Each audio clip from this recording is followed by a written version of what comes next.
வணக்கம், எல்லாருக்கும் வணக்கம். நான் பேசுறது கேக்குதா?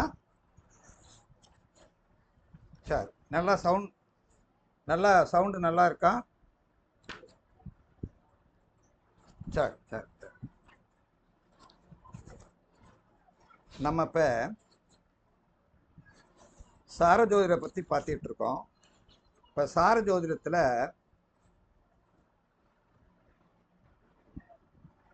வந்து ரெண்டு விஷயத்தை நம்ம புரிஞ்சுக்கிறணும். லக்னம் அப்படிங்கிறது ஜாதகர். லக்னம் அந்த 12 கட்டத்துக்குள்ள எங்க வேணாலும் விழுகலாம். அப்ப விழுகும்போது அந்த லக்னம் எந்த ராசியில விழுந்திருக்குன்னு பார்க்கணும். அடுத்து எந்த நட்சத்திரத்துல விழுந்திருக்குன்னு பார்க்கணும். மூணாவது எந்த பாதத்துல விழுந்திருக்குன்னு பார்க்கணும். இப்ப இந்த 3 பாயிண்ட் மிக முக்கியமானது. அப்ப சார ஜோதிடத்துல நம்ம மிக முக்கியமான விஷயம் என்ன அப்படின்னா,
இப்ப இந்த பக்கம் பாதம்னு எழுதியிருக்கேன் பாருங்க.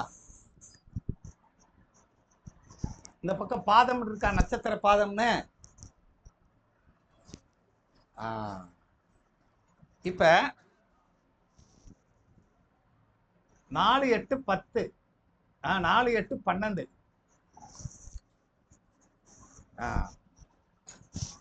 இப்ப எந்த லக்னமா இருந்தாலும் நம்ம என்ன பார்க்க சொல்லியிருக்கோம்? எந்த ராசியில இருக்குன்னு பார்க்கணும். ரெண்டாவது எந்த நட்சத்திரத்துல இருக்குன்னு பார்க்கணும். மூணாவது எந்த பாதத்துல இருக்குன்னு பார்க்கணும். இது ஒரு செட்டப் அப்படியே இருக்கு. இப்ப உதாரணம் இப்ப பார்க்கிறோம். ஏதாவது ஒரு லக்னம் சொல்லுங்க. இப்ப கடக லக்கணம் சொல்லிட்டாரு. இப்ப கடக லக்கணத்துல எந்த நட்சத்திரத்துல இருக்கு? கடக லக்கணத்துல நட்சத்திர பாதை சொல்லுங்க ஐயா. பூசம் 3. ரைட். இப்ப கடக லக்கணத்துல பூசம் 3. 3ஆம் பாதம்னா எங்க இருக்குன்னு பாருங்க. இதுல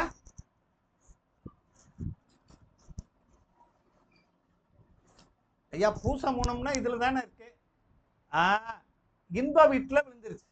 எந்த லக்ன புள்ளி எங்க விழுந்துருச்சு? இன்ப வீட்டுல விழுந்துருச்சு.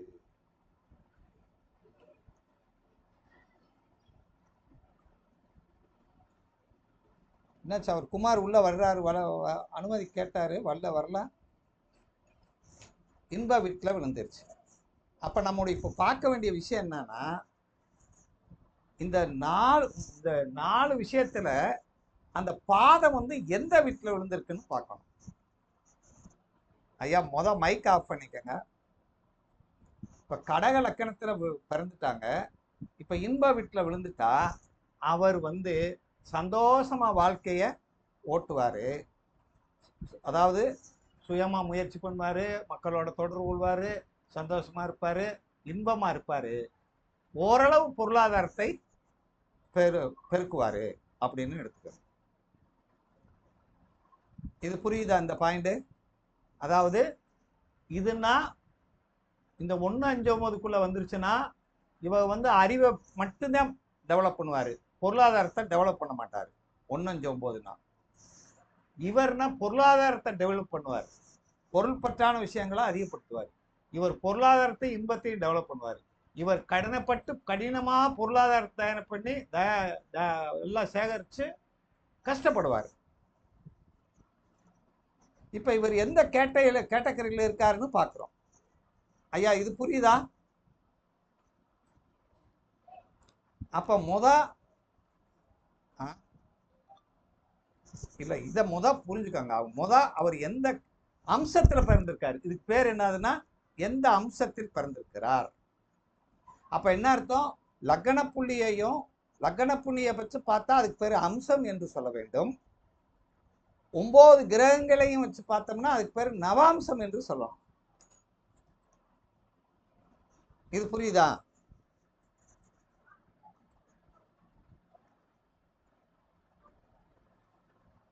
சரி, இப்ப பாருங்க. இந்த இவர் என்னாச்சு, அவர் ஆள் வல்லையில உள்ள குமார் வந்து கேட்டாரு, அனுமதி கேட்டாரு, அப்படியே போயிட்டாரு.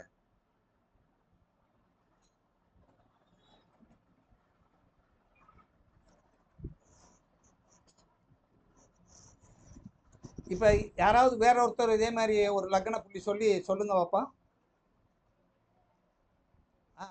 உள்ள வர முடியலையா?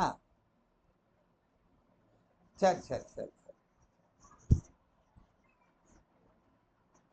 சரி. இப்போ சொல்லுங்க, மிதுன லக்னம். சரி, அவர் எந்த திருவாதிரைன்னா எதுல இருப்பாரு? பொருள் பற்றான விஷயத்தை அவர் அதிகமான கவனம் செலுத்துவாரு அப்படின்னு இருக்கும். இது புரியுதா? இப்ப ஏன் இந்த 1-5-9 வச்சிருக்கோம்னா, இந்த பாதை 1ஆம் பாதை விழுகும் போது இது மேசத்திலையும் இது சிம்மத்திலையும் இது வந்து தனுசுல விழுகும். அம்சத்துல போனா ஐயா இப்ப இது எங்க விழுகும்? ரிஷபத்துல விழுகும். இது மகரத்துல விழுகும். இது இது வந்து கண்ணீர விழுகும். இது மகரத்துல விழுகும். இது எங்க விழுகும்? மிதுனத்துல, துலாத்துல, கும்பத்துல. இது எங்க விழுகும்? கடகத்துல, விருச்சகத்துல, மீனத்துல. இப்ப புரியுதான்னு பாருங்க.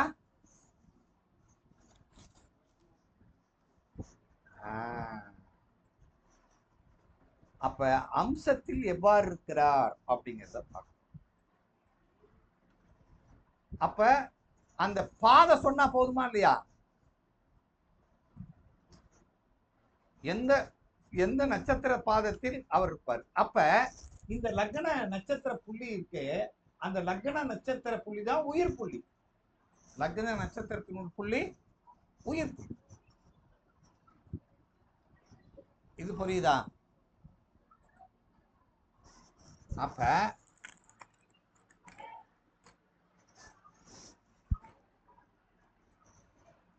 சரி, இன்னொரு விஷயம் வந்துடும். இப்ப நம்ம இன்னொரு எக்ஸாம்பிள் போடுவோமா? நான் சொல்றேன், நீங்க சொல்லுங்க. ஒருத்தர் சிம்ம லக்னம், மகத்தில் 4ல் வந்து லக்னம் விழுந்துருச்சு. அவர் எந்த பற்று உள்ளவளா இருப்பார்? எந்த கேட்டகரியில இருப்பார்? மோட்சத்துல தான் இருப்பார். அவர் வந்து கர்மாவை கழிக்கத்தானே வந்திருக்காரு. கர்மாவை கழிக்க வந்திருக்காரு. சரி, அவருக்கு எது எது பிரச்சனையா இருக்கும் அப்படின்னா, இந்த 3, 7, 11 பிரச்சனையா இருக்குமா இந்த வீட்டுக்காரர்களுக்கு? இந்த வீட்டுக்காரர்களுக்கு முந்தைய வீடு பிரச்சனையா இருக்கும். அதாவது இந்த வீடு இருக்குன்னு வச்சுக்கோங்க. இப்ப இந்த வீட்டுக்காரர் இயங்குறாங்கன்னு வச்சுக்கோங்க. இந்த வீடு இயங்குதுன்னா இது பிரச்சனை. இந்த வீடு இயங்கும் போது இது பிரச்சனை. இந்த வீடு இயங்கும் போது இது பிரச்சனை. இப்போ 3ஆம் வீடு இயங்குதுன்னா 4 பிரச்சனையா இருக்கும் அப்படின்னு.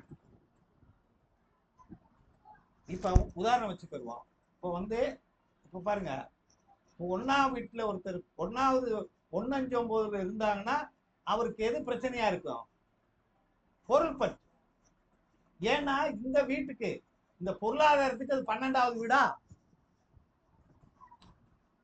பொருளாதாரத்துக்கு 12வது வீடு அப்படின்னு. சரி, இப்ப இதை பார்த்துருவோம். 4, 8, 12னா பணம் சம்பாதிப்பாரு, நிம்மதி இருக்காது இல்ல. அது நிம்மதி, அதாவது அதுக்களவு கஷ்டப்படுவார்.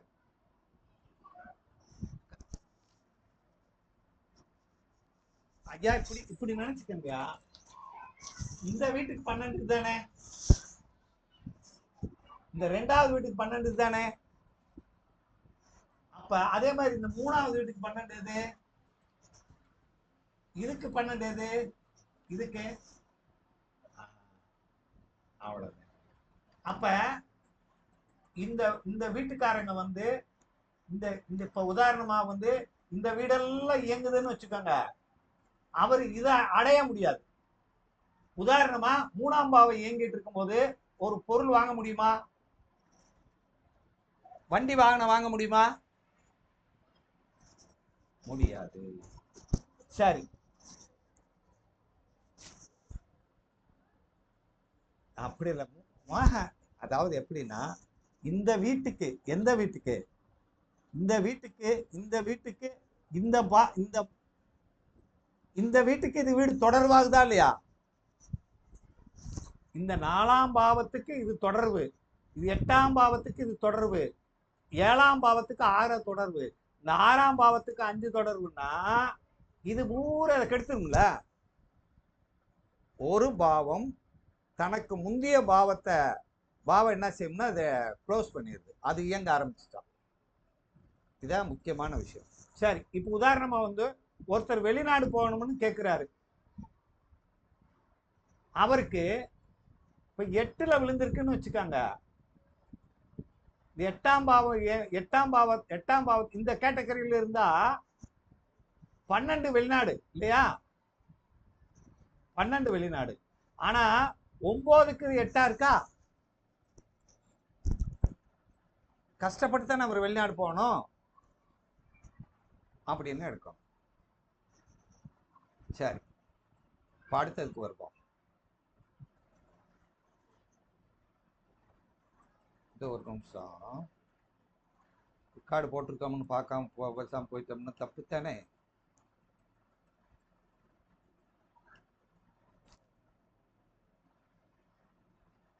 ரெக்கார்டு ஓடிட்டார். Virtual stop. இப்ப அடுத்ததுக்கு வந்துடுவோம். இப்ப அடுத்த ஸ்டெப் என்னன்னா, ஒரு லக்னமானது, இப்ப ஏதாவது ஒரு லக்னம் சொல்லுங்க. இப்ப மீன லக்னம் சொன்னா, இந்த மீன லக்னத்துல எந்த நட்சத்திரத்துல விழுந்திருக்குன்னு பாருங்க.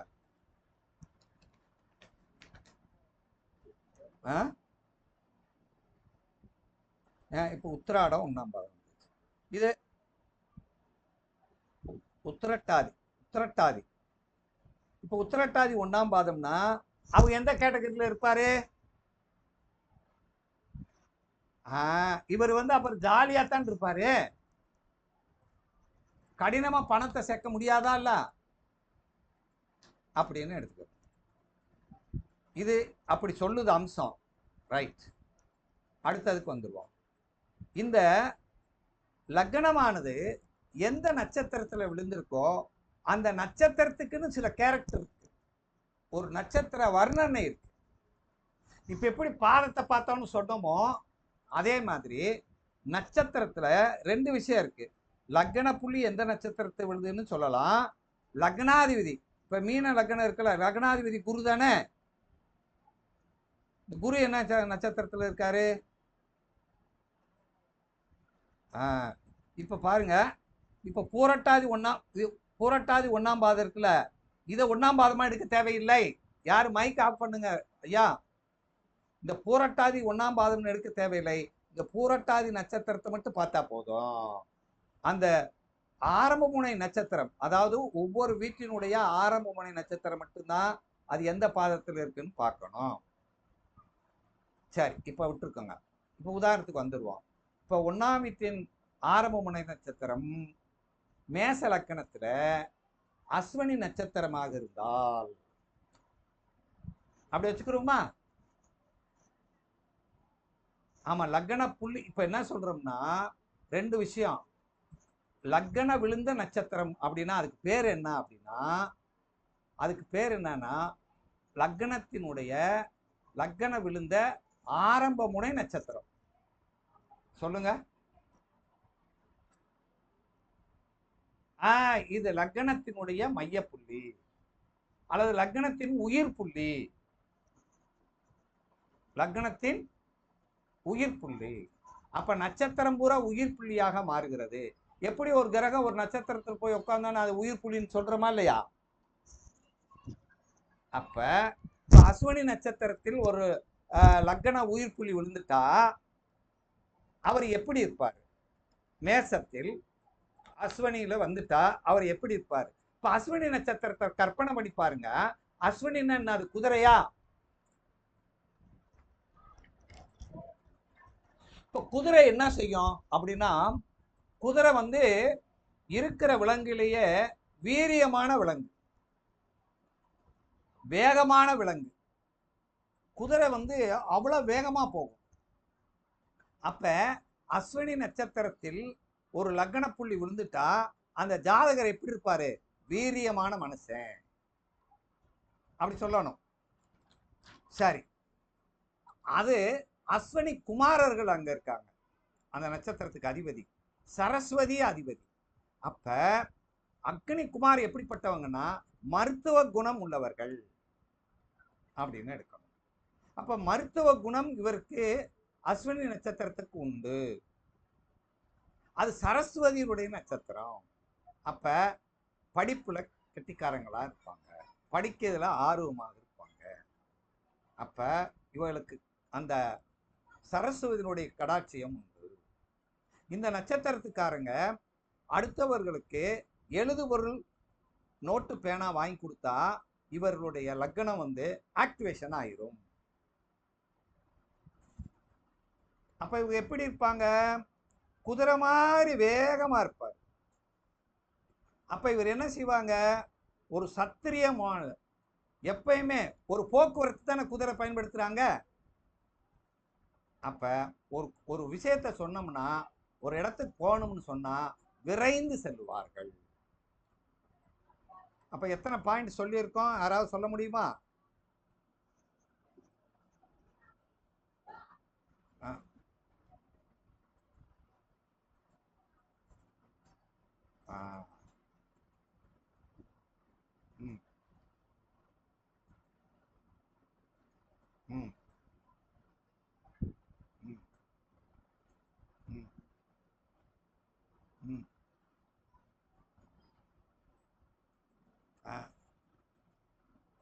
இவர் இவருடைய ஒன்னாம் பாவங்கிறது சிந்தனை தானே.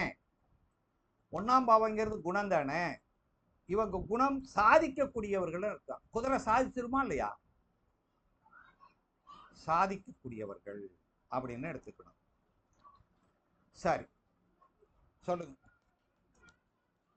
ஆமா, இவர் ஒரு காரியத்தை சொன்னோம்னா அவங்க எள்ளுன்னு சொன்னா எல்லாம் நிற்பாங்க. எள்ளு அப்படின்னா என்னையா நிற்பாங்கன்னு சொல்றாங்கல்ல. சரி, ஒரு போட்டியில ஒரு போட்டின்னா அவருக்கு அல்வா சாப்பிடுற மாதிரி. ஒரு போட்டின்னு வச்சுட்டோம்னா என்ன செய்வாரு, அதுல வந்து இவர் கலந்துக்குருவாரு. அப்ப அஸ்வினி என்பது போட்டியை குறிக்கக்கூடிய நட்சத்திரம் அப்படிங்கிறத நம்ம இந்த இடத்துல எடுத்துக்கிறோம். சரி, இப்ப இந்த அஸ்வினி நட்சத்திரம் அவ்வளவு சக்தி வாய்ந்தது, ஆக்கப்பூர்வமானது அப்படின்னு நம்ம எடுத்துக்கிறோம். வீரியம் என்கிற ஒரு வார்த்தையை நம்ம சொல்லணும். வீரியம். இப்ப யானைக்கு வந்து பலம். விலங்குலே யார் பலமானது? யானை. அப்ப வீரியமான விலங்கு எது? குதிரை. அதனாலதான் மோட்டார்லாம் ஹெச்பி அப்படின்னு கொடுக்குறாங்க. பார்த்திருக்கீங்களா? ஹெச்பி, ஹார்ஸ் பவர் அப்படின்னு கொடுக்கிறாங்க. ஆனா இவங்களுக்கு வந்து மைக் ஆஃப் பண்ணிருங்க. இவங்களுக்கு ஒரு கடிவாளம் போட்டு பாத்தீங்களா? குதிரைக்கு ஒரு கடிவாளம் இருக்கும். அந்த கடிவாளம் அந்த கடிவாளத்தினாலதான் அவங்க நேராவே போக முடியுது அப்படின்னு எடுத்துக்கணும். இன்னொன்னு எடுத்தேன்னா, ஒரு குதிரை ஒரு இடத்துக்கு போயிட்டு பழக்கப்படுத்திட்டு அதே இடத்துக்கு வந்துருமா? அப்போ ஒரு பழக்கத்தை பழகிட்டாங்கன்னா அந்த பழக்கத்தை என்ன செய்ய மாட்டாங்க, விட மாட்டாங்க அப்படின்னு எடுத்துக்கணும். அப்ப படிப்புல ஆர்வமா இருப்பாங்க. அதே நேரத்துல வந்து அடுத்த அந்த ஒரு வீரியமா இருப்பாங்க, வேகமா இருப்பாங்க. அதே மாதிரி போட்டு பந்தயம்னா அதில் கலந்துக்கிடுவாங்க.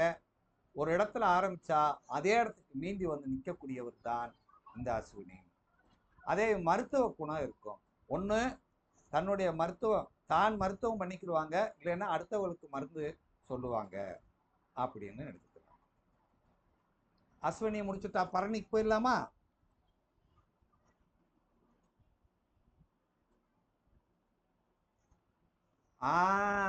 அஸ்வினி நட்சத்திரத்தில் ஒரு கிரகம் இருந்தா இதே மாதிரியான பலன் தான் தரும். வேகமா நடக்கும். இன்னொன்னு என்னன்னா, அஸ்வினி வந்து இன்னசென்ட் நட்சத்திரமா, முதல் நட்சத்திரமா இல்லையா இது? அஸ்வினி வந்து அப்படியே இன்னசென்ட்டா இருக்கும் அப்படின்னு நம்ம எடுத்துக்கணும். அப்படிங்கிறத நம்ம இந்த இடத்துல அஸ்வினியை பற்றி சொல்லணும். சரி, அப்ப புரியுதா? அப்ப அஸ்வினி எல்லாத்தையும் எதிர்பார்க்கும். அஸ்வினி என்ன செய்யும்னா எதிர்பார்க்கும், எல்லாரோடையும் பழகும். அப்ப அஸ்வினிக்கு முத எம்டி மைண்டா இருக்கும். ஏன்னா சரஸ்வதிங்கிறவ படிக்கிறதுக்கு முன்னாடியே கற்று கொடுக்கிறவு தானே. அப்ப ஸ்டூடெண்ட்னு அர்த்தம். அஸ்வினாலே ஸ்டூடெண்ட்னு அர்த்தம் அப்படின்னு எடுத்துக்கிறோம்.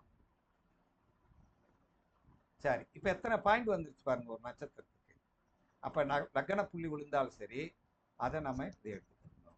இப்போ 1வது வீட்டின் லக்ன புள்ளி இந்த மாதிரி இருக்கு, 2வது வீட்டின் புள்ள அசுவனி விழுந்துச்சுன்னா அவங்க பேச்சு எப்படி இருக்கும்? வீரியமா இருக்குமா? ஏமா, அவர் பேச்சு, அவருடைய பார்வை எப்படி இருக்கும்? ஒரே நேர்கோட்டில் இருக்குமா? கூர்மையான பார்வையா இருப்பாங்க. அதே மாதிரி ஒரு இன்னோசென்ட்டா பார்ப்பாங்க, புதுசா பார்ப்பாங்க, பழசா பார்க்க மாட்டாங்க, புதுசா பார்ப்பாங்க அப்படிங்கிறத நம்ம எடுத்துக்கிறோம். எதையுமே எதிர்பார்த்து பேசுவாங்க, பேச்சுல எதிர்பார்ப்பு இருக்கும். அதே 3ஆம் பாவம் அஸ்வினி நட்சத்திரத்தில் விழுந்துருதுன்னு வச்சுக்கோங்க, அவருடைய பழக்க வழக்கம் எப்படி இருக்கும்? எதிர்பார்ப்போட இருக்கும், இன்னசென்ட்டா இருக்கும். அதாவது வீரியமா, அவருடைய வீரியம் ஏற்கனவே 3ஆம் பாவ வீரியம் தானே, அதிக வீரியம் உள்ளவர்களாக இருப்பாங்க. அவங்களுடைய தொடர்புகள், அவங்க கையெழுத்து 3ஆம் பாவம், அவங்களுடைய கையெழுத்துல எப்படி இருக்கும்? அப்படியே நீளமா இருக்கும். அஸ்வினா பிடித்தானே போகும் குதிரை, நீளமா இருக்கும் அப்படின்னு எழுதிக்கணும். சரி, வேற ஏதாவது இதுல சந்தேகம் இருக்கா ஐயா? சரி, ஆமா, விரைவாக பரப்புவாங்க, வீரியமாவும் இருக்கும். அவங்களுடைய விரைவான ஃபாஸ்ட் கம்யூனிகேஷன் கொடுப்பாங்க அப்படின்னு எடுக்கணும்.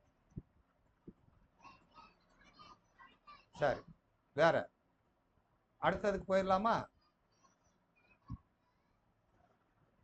அதெல்லாம் நம்ம பாதத்தை பத்தி இப்ப பேச வேணாம், நட்சத்திரத்தை பத்தி மட்டும்தான் பேசுறோம். அதெல்லாம் இப்ப வேண்டாம். ஒவ்வொரு நட்சத்திரத்துக்கு என்ன பவர் இருக்குன்னு மட்டும் பேசப்படும். அஸ்வினி நட்சத்திரத்துக்கு போய் எந்த இது விழுகுதுன்னு பார்க்கலாம். அஸ்வினி நட்சத்திரம் எந்த பாதமா இருந்தாலும் அதை பத்தி நீங்க பேச வேணப்ப. அஸ்வினிக்கு போய் ஒரு கிரகம் விழுந்துருச்சுன்னா, இப்ப ஒண்ணும் இல்ல, அஸ்வினியில போய் சுக்கிரன் விழுந்துருச்சுன்னு வச்சுக்கோங்க, மனைவிக்கு வந்துடும், மகளுக்கு வந்துடும், அத்தைக்கு இருக்கும் அப்படின்னு அர்த்தம். இந்த அஸ்வினிக்கு இன்னொரு பாயிண்ட் எழுதிக்கங்க. அஸ்வினி நட்சத்திரம் வந்து கருக்கலைப்பு நட்சத்திரம். அஸ்வினி வந்து கருக்கலைப்பு நட்சத்திரம் அப்படின்னு. இந்த அஸ்வினி நட்சத்திரம் அப்படி நம்ம மனசுக்குள்ள வச்சுக்கணும். ரைட், இப்ப வந்துருவோம். ஒண்ணும் இல்ல, அப்படி இல்லை, அப்படி இல்லை, அப்படியே எடுக்கக்கூடாது. இப்ப எனக்கு நான் சிம்ம லக்கணத்துல பிறந்திருக்கேன். எனக்கு 11ஆம் வீட்டின் அதிபதி யாரு? புதனா? அந்த புதன் போய் அஸ்வினி நட்சத்திரத்துல இருந்தாரு. எனக்கு முன்னாடி ஒரு பையன் கருவுல, எங்க தாயினுடைய கருவறையிலேயே 7 மாசத்துல கரைஞ்சிட்டான். அவ்வளவுதான், அவ்வளவுதான் அப்படின்னு எடுக்கணும். அப்ப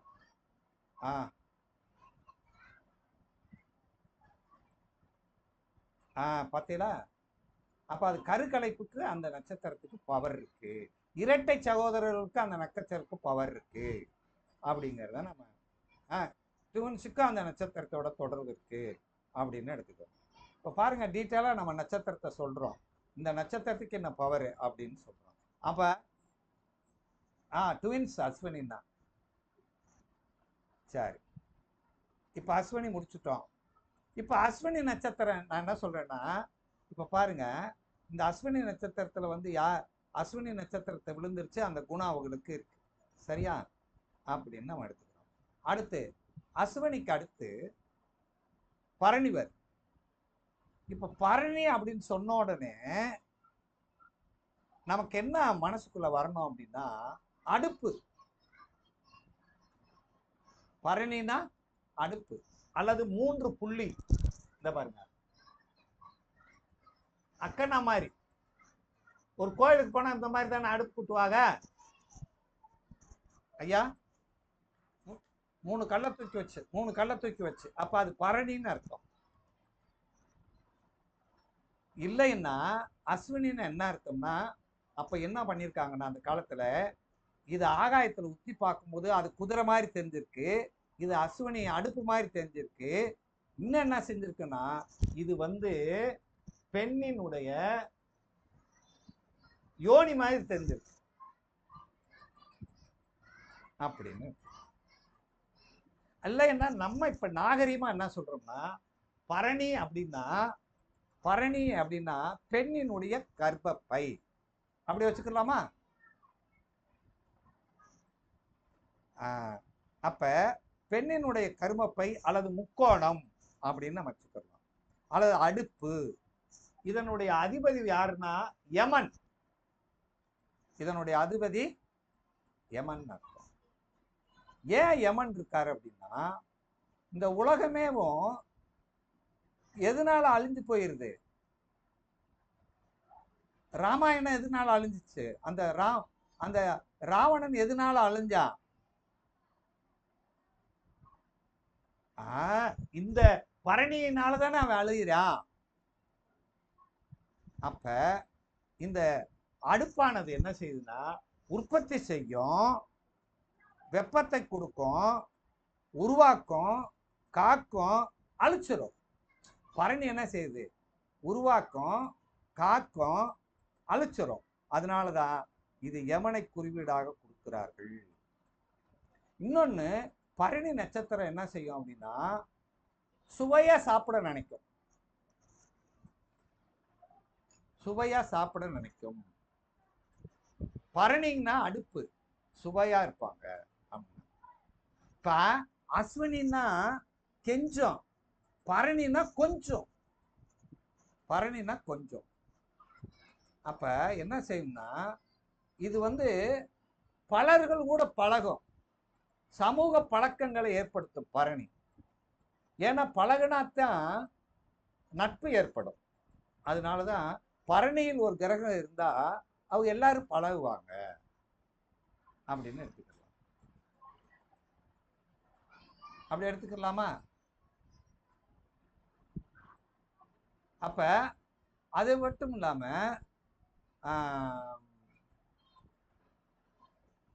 ஒரு ஒரு தீக்காயமாவது உடம்புல ஏற்படும். அடுப்பு அந்த காலத்துல சுடும்போது பரணின்னா ஒரு சின்ன வடு ஏற்படும் அப்படின்னு சொல்றாங்க. பரணி. ரைட்.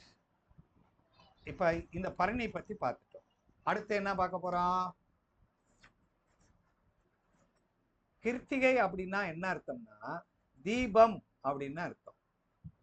தீபம் அல்லது கத்திரிக்கோள் அப்படின்னு அர்த்தம். இப்ப இந்த கிருத்திகை நட்சத்திரத்துல கத்திரிக்கோள்னா என்ன செய்யும்னா கட் பண்ணி விடும், பிளவுபடுத்தும், பிரிச்சு விட்டுரும்.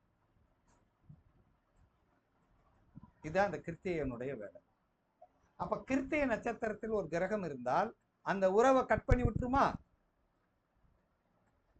கிருத்திகை நட்சத்திரத்தில் லக்னம் விழுந்துச்சுன்னா, கிருத்திகை எப்படிப்பட்ட நட்சத்திரம் அப்படின்னா, அதாவது அறிஞர் மாதிரி பேசக்கூடிய நட்சத்திரம், அறிவாளியை குறிக்கக்கூடியது, விவேகத்தை குறிக்கக்கூடியது கிருத்திகை. கிருத்திகைனா எனர்ஜின்னு அர்த்தம். தீபம், அக்னி. இது அக்னி, இதோடைய அக்னி தத்துவம். அதனாலதான் இந்த கிருத்திகை நட்சத்திரத்துல ஒரு கிரகம் இருந்தா அந்த கிரகத்தினுடைய உறவுத்தாரம் தெரியும். இப்ப பாருங்க, எனக்கு சூரியன் கிருத்திகையில இருக்கு, எனக்கு லக்னாதிபதி தானே. அப்ப தந்தையை விட்டு பிரிஞ்சிருக்கேன், நானே பிரிஞ்சு வந்துருவேனா? சூரியன் அப்பா அப்பா அப்பா பிரிஞ்சு போயிருவாரு. லக்னத்தை பார்த்தா லக்னாதிபதி பிரிஞ்சிருவாரா? நான் எங்க அப்பாவோட பேச மாட்டேன். சரி, இப்ப பாருங்க, அப்ப அந்த பிரிவை ஏற்படுத்தக்கூடியது. ஏன்னா கத்திரிக்கோள் அப்படின்னு மனசுல வச்சுக்கணும். ஆனா இருந்தாலும் உடஞ்ச நட்சத்திரம் இல்ல, அதுக்கு சிம்பிளே கத்திரிக்கோள் பிரிச்சு விடும். இப்ப பாருங்க, அஸ்வினா தேசிய கொடி. அஸ்வினா தேசிய கொடி. அப்ப கொடி அது ஆட்சி செய்யக்கூடியது. அதனால குதிரையில பாருங்க, கொடியை பிடிச்சு எத்தனையோ படத்துல வருவாளா இல்லையா அப்படின்னு எடுக்கும். எம்ஜிஆர் ரேவதி நட்சத்திரத்துல பிறந்திருக்காரு, அவருக்கு அது சம்பத்து தாரையா? எம்ஜிஆர் படத்துல பாருங்க, கொடி பிடிச்சு குதிரையில வர்ற படம் பூரா சக்சஸ் ஆயிரும். ஆமா. இப்ப இந்த பரணி நட்சத்திரத்துக்காரல சமைக்கிறதுல கெட்டிக்காரா இருப்பாங்களா? சாப்பிட்றதுலும் கெட்டிக்காரா இருப்பாங்க, சமைக்கிறதுல கெட்டிக்காரா அப்படிங்கிறத நம்ம எடுத்துக்கிறோம். இப்ப புரியுதாயா? அடுத்து போயிருமா? ரோகிணிக்கு போயிருமா? லக்ன புள்ளியோ லக்னாதிபதியோ அல்லது கிரகம் 9 கிரகங்களோ இந்த நட்சத்திரத்தில் விழுந்தா இதுதான் விதி. இப்ப ரோகிணின்னா என்ன அர்த்தம்? அந்த காலத்துல ரதம் அல்லது வில்லுவண்டி, கோயில், ஆலமரம் இதெல்லாம் எதோட சேர்ந்தது? ரோகிணியோட சேர்ந்தது. இப்ப ரதம், ரோகிணி, ஆலமரம், கோயில். இப்ப அந்த காலத்துல வில்லுவண்டி ஊருக்குள்ள வரும்போது எல்லாரும் ஓடி போய் பார்ப்போம். அதே மாதிரி அரசர் அந்த ரதத்துல வந்தாருன்னா ஓடி போய் பார்ப்பாங்க. மாட்டு வண்டி வந்தாலும் போய் பார்ப்போம். கோயில்லாம் எல்லாரும் போய் பார்க்கிறோம். ஆலமரத்துல எல்லாரும் போய் உட்காருவாங்க. அப்ப இந்த ரோகிணிங்கிறது என்னன்னா எல்லா மக்களையும் அணவரைச்சு போகுமா? அதனாலதான் கிருஷ்ணன் பிறந்த நட்சத்திரம் ரோகிணி. அதனாலதான் அவர் சாரதியா போனாரா? அப்ப ரோஹிணி ஒருத்தர் பிறந்துட்டாங்கன்னா அவங்க வந்து அடுத்தவங்களுக்கு நல்ல கார் ஓட்டுவாரா, வாகனத்தை நல்லா பயன்படுத்துவார். அப்ப நல்லா கார் ஓட்டுவாரு, நல்லா வந்து எதை அதாவது போக்குவரத்துல நல்லா பயன்படுத்துவாரு, எந்த இடத்துல எப்படி போகணும்னு நுணுக்கம் அவருக்கு தெரியும். சந்து வந்து போனாலும் கரெக்டா கொண்டு போய் விட்டுருவார்ல ரோகிணி. அதனாலதான் இதுக்கு பிரம்மா அதிதேவதை, பிரம்மா படைப்பு கடவுள் அப்படின்னு எடுத்துக்கிறார். அப்ப இவங்க எப்பயுமே ஆன்மீக சிந்தனை இருக்கும். ஆன்மீக சிந்தனை குறைவாக இருக்கும், பொருள் பற்று மிகுந்தவராக இருப்பார்கள். இவங்களுக்கு ஆன்மீக சிந்தனை ரோகிணி குறைவா இருக்கும். இன்னொரு என்னன்னா, ரோகிணி நட்சத்திரத்தில் பிறக்கிறவங்க எந்த இடத்துல போய் இருக்காங்களோ அந்த இடத்த இறுக்கியா பிடிச்சிருவாங்க, ஜெயிச்சிருவாங்க. ரோகிணியத்தை என்ன செய்வாங்கன்னா, பணம் சேர்க்கறதுல பணப்பெட்டி, அது ரோகிணினா பணப்பெட்டி. இப்ப ஒருத்தர் வந்து ரோகிணி நட்சத்திரத்துக்காரர் எங்க ஊருக்கு வந்தாரு, அவர் தாய் மாமன் வீட்டுக்கு வந்தாரு, தோட்டத்தெல்லாம் பார்த்துக்கிறதுக்கு ஒப்படைச்சாங்க, பார்த்தாரு. இன்னைக்கு அவர் இந்த தோட்டத்துக்கு ஓனர் ஆயிட்டார். எப்படி பாருங்க. அப்ப எதை அடையணும்னு நினைக்கிற? ஆமா, ரோகிணி விட மாட்டார். ரோகிணி எப்படி திட்டம் போட்டே செயல்படுத்துவார், திட்டம் போட்டே அதை இலக்கு அடைஞ்சிடும். குபேரன்னு சொல்ல வேணாம், பணத்தை அவர் பணம் எப்பயுமே பணம் வச்சிருப்பாருன்னு வைங்க. இப்ப ரோகிணி அப்படின்னா பணம் வச்சிருப்பார், அவர் ஒரு பணப்பெட்டி மாதிரி அப்படின்னு அர்த்தம், கேஷ் இருக்கும் அப்படின்னு சொல்லுவாங்க. அதே மாதிரி இவர் வந்து உடல் சுகத்தை நல்லா இருக்கணும்னு நினைப்பார், செலவு இல்லாமலே சேர்த்துக்குருவார். இவர் ஒரு பாப்புலர் ஆயிடுவார். ரோகிணியில லக்னம் விழுந்தாலோ, ஐயா ஆஃப் பண்ணிருங்க, ரோகிணியில லக்னம் விழுந்தா ஒரு புகழ் அடைஞ்சிருவார் அப்படின்னு எடுத்துக்க பாருங்க. ஒரு ஊர்ல வந்து தண்ணியிட்ட வந்தவர், அவங்க மாமன் மகளை கல்யாணம் பண்ணி சொத்தை வாங்கிட்டாரு. இப்ப அந்த ஊர்ல ஜாதி சங்க தலைவரா இருக்காரு. எப்படி பாருங்க அப்படின்னு எடுக்கணும். அப்ப ரோகிணியில இன்னொன்னு, ரோகிணிங்கிறது என்னன்னா ஒரு முறையற்ற காதல் செய்யும், முறையற்ற காதல் பண்ணும் அப்படிங்கிறத நம்ம வச்சுக்கணும். அந்த காதல் பண்ணக்கூடிய நட்சத்திரம். கிருஷ்ணன் காதல் பண்ணுவாரா அப்படிங்கிறத நம்ம எடுத்துக்கணும். ரைட். ரோகிணிக்கு அடுத்து போயிருவோமா, மிருகசீரிஷம். இந்த மிருகசீரிஷம் என்ன செய்யும் அப்படின்னா, எல்லாத்தையும் ஒண்ணு சேர்க்கும். அது மான் தலை அப்படின்னு அர்த்தம். மான் தலை, சோமா அப்படிங்கிற தேவதை. மான் தனை அப்படின்னா என்ன அர்த்தம்? மான் எப்படி இருக்கும் அப்படின்னா பயப்பட்டு இருக்கும் பாருங்களேன், அப்படியே அப்படியே முழிக்கும், அப்படியே அப்படியே அப்படியே அப்படி பார்க்கும், ஒரு மிரண்ட பார்வையில் இருக்கும் மான் எப்பயுமே. ஆனா துள்ளி ஓடும், வேகமா போகும். இன்னொன்னு என்ன செய்யணும்னா, மான் எப்போதுமே ஜோடி ஜோடியாத்தான் இருக்கும் அப்படிங்கிறத பார்க்கணும். இந்த இதுக்கு வந்து சோமர் அப்படின்னு எடுத்துக்காங்க, சோமா அப்படின்னு சொல்லுவாங்க. இப்ப பாருங்க, இந்த மிருகசீரிஷம் என்ன செய்யும்னா கேதர் பண்ணும், எல்லாத்தையும் ஒண்ணு சேர்க்கும். ஆனா பணம் இல்லாம தொழில் செஞ்சா ஜெயிச்சிரும், பணம் போட்டுச்சுன்னா போயிடும். பணம் போட்டு தொழில் பண்ணிச்சுன்னா போயிடும். மிருகசீரிஷத்துக்கு அவ்வளவு இது இருக்கு. அப்ப முதல் போட்டு முதல் எடுக்காது, இந்த நட்சத்திரத்துக்கு முதல் போட்டு முதல் எடுக்காது.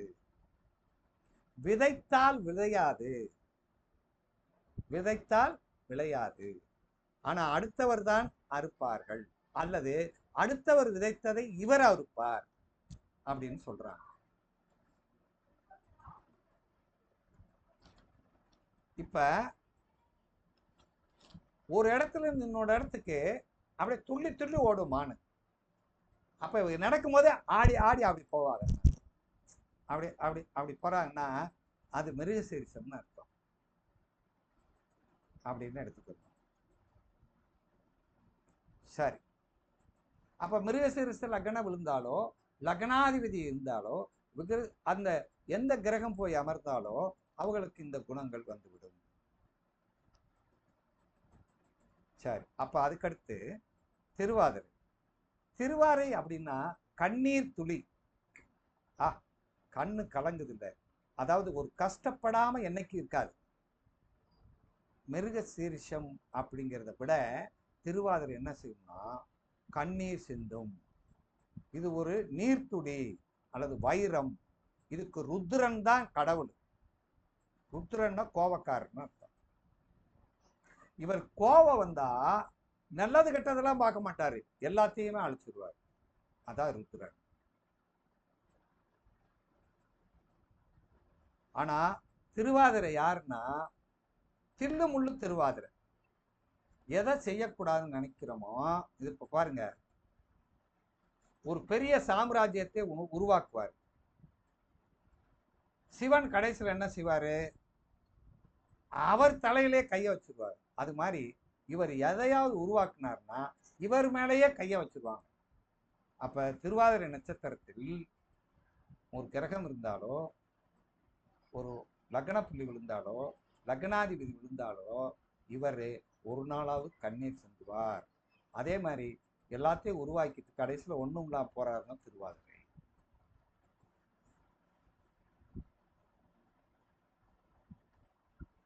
அடுத்து எல்லாத்தையும் கண்ட்ரோல் பண்ணுவார்.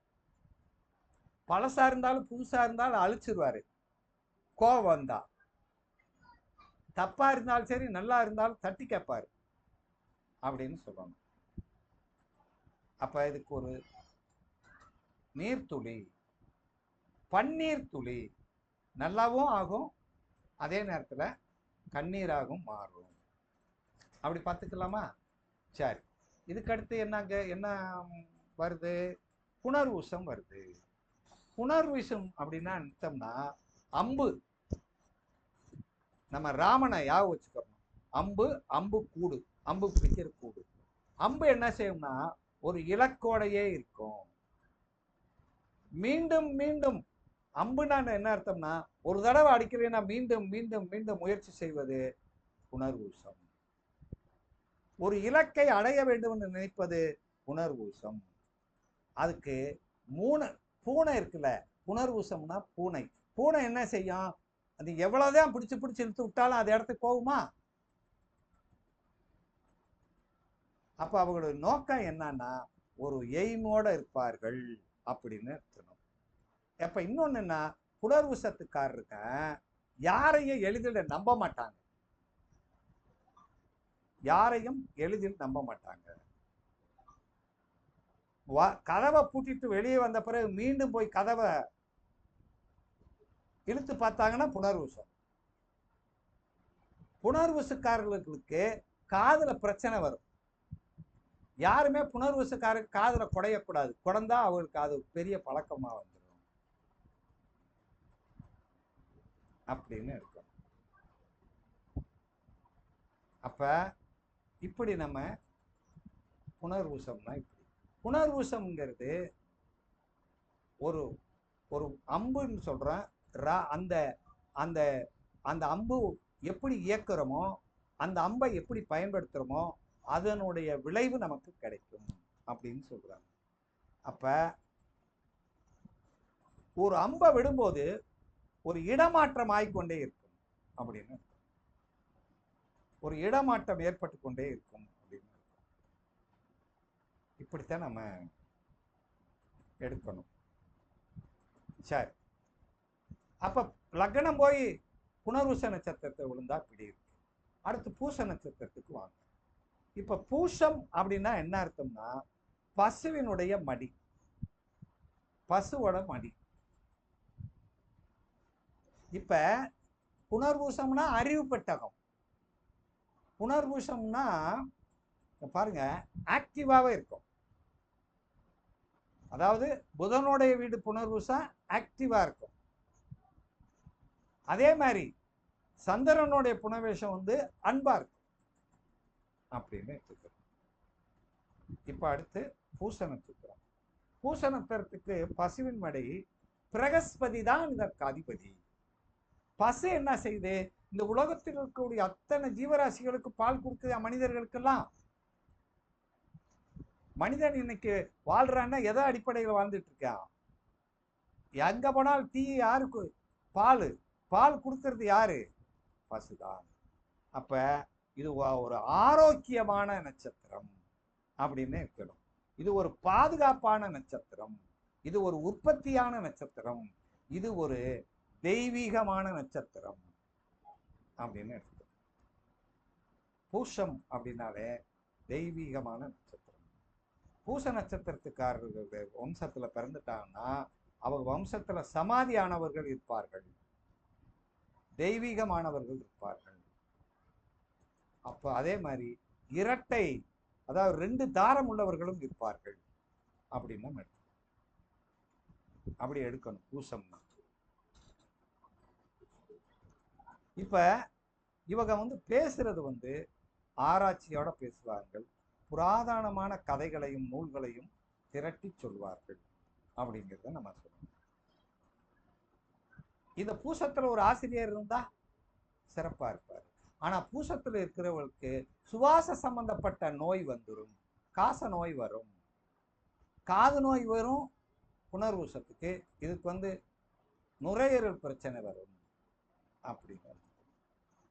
அடுத்து ஆயில்யம். ஆயில்யம்னா நாகதேவதை அல்லது புற்று அப்படின்னு அர்த்தம். ஆயில்ய நட்சத்திரம் என்ன செய்யும்னா ஒரு மனதை குறிக்கப்படுது, மனிதனுடைய மனதை குறிக்கக்கூடியது. இது என்ன செய்யும்? கொஞ்சம் இடம் கொடுத்தா அந்த ஏரியாவே பிடிச்சிடும். ஏன்னா புத்து கட்டுறது கரையா, பாம்பு போய் படுத்துக்கிறோம். அப்ப இதுக்கு சுயநலம் அதிகமாக இருக்கும். இதனுடைய இது வந்து உள்ள படுத்திருக்கோம், எடுத்து எந்திரிச்சுன்னா கொத்தாம விடாது. அப்ப சீரக்கூடிய தன்மை உண்டு. ஆனா நல்ல நல்ல குணமும் ஆயில்யத்துக்கு உண்டு. ஆயில்யம் அப்படின்னா என்ன அர்த்தம் அப்படின்னா பாம்பு. ஆயில்யம் அப்படிங்கிற அந்த தன்மை மனிதன். அதனாலதான் அந்த ஆயில்யத்தில் பிறந்தவர்கள் நாம் பெரிய ஞானத்துக்கு உயர்வானதுக்கு போயிருங்க. மகாத்மா காந்தி எல்லாம் ஆயில்ய நட்சத்திரத்தில் பிறந்ததுனால அவருக்கு ஆதிசேஷன் ஆதியில் பிறந்தவன், ஆயில்யத்தில் பிறந்ததுனால அவனும் மிகப்பெரிய ஒரு ஆற்றலை உள்ளவர். அவர் தான் வந்து யோகாசனத்தையும் அனைத்து விஷயங்களையும் பதஞ்சலி முனிவராக இருந்து உபதேசம் செய்தார் அப்படின்னு. அப்ப இவர் கூட ஆயில்ய நட்சத்திரத்தில் தான் பிறந்தவர். யாரு? கிருஷ்ணனுடைய அண்ணன் பலராமன் ஆயில்ய நட்சத்திரத்தில் பிறந்தவர். அதனாலதான் மக நட்சத்திரம்ங்கிற கலப்பையை தூக்கிட்டே திரிவார் அவர் அப்படிங்கிறத நம்ம எடுத்துக்கணும்.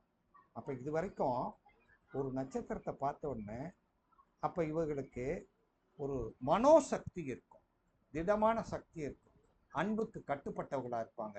ஆனா அடுத்தவர்களுடைய சொல்ல கேட்க மாட்டாங்க, முடிவெடுத்தா முடிவெடுத்ததுதான்.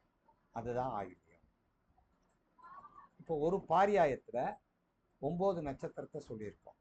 இந்த 9 நட்சத்திரத்தினுடைய தன்மைகளை சொல்லியிருக்கோம். இதுல ஏதாவது சந்தேகம் இருக்கா?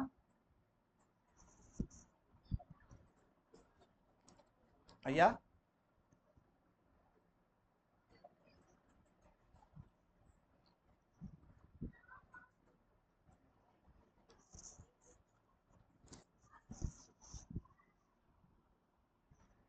அந்த நேரத்தில் அதான் செயல்படும். ஆயிலிய நட்சத்திரத்திலிருந்து ஒரு தசை நடந்துச்சுன்னா அது வந்து புதன் தசை, புதன் புத்தி தானே நடக்கும். சந்திரன் வந்து ஆயிலிய நட்சத்திரத்தை போனா தானே அது தசையா நடக்குது. அல்லது வேற கிரகங்கள் ஆயிலிய நட்சத்திரத்தில் நிற்கும் போது அந்த தசா புத்திக்கு இதே பலன் போயிடும். சரியா? அப்ப இந்த ஆயிலியத்துக்கு இவ்வளவு பவர் இருக்கு. சரி, அடுத்து வாங்க பாருங்க. அடுத்த நட்சத்திரம் என்னது? அடுத்த பாரியாயம். முதல் 4 நட்சத்திரம் முதல் பாரியாயம், மேச பாரியாயம். இப்ப சிம்ம பாரியாயத்துக்கு போறோம். இப்ப சிம்ம பாரியாயத்துல பாருங்க, முதல் நட்சத்திரம் எது? மகமா. மகம்னாலே என்ன அர்த்தம்னா ராஜ கிரீடம், சிம்மாசனம். இதுக்கு தேவதை வந்து பித்ரு. பித்ரு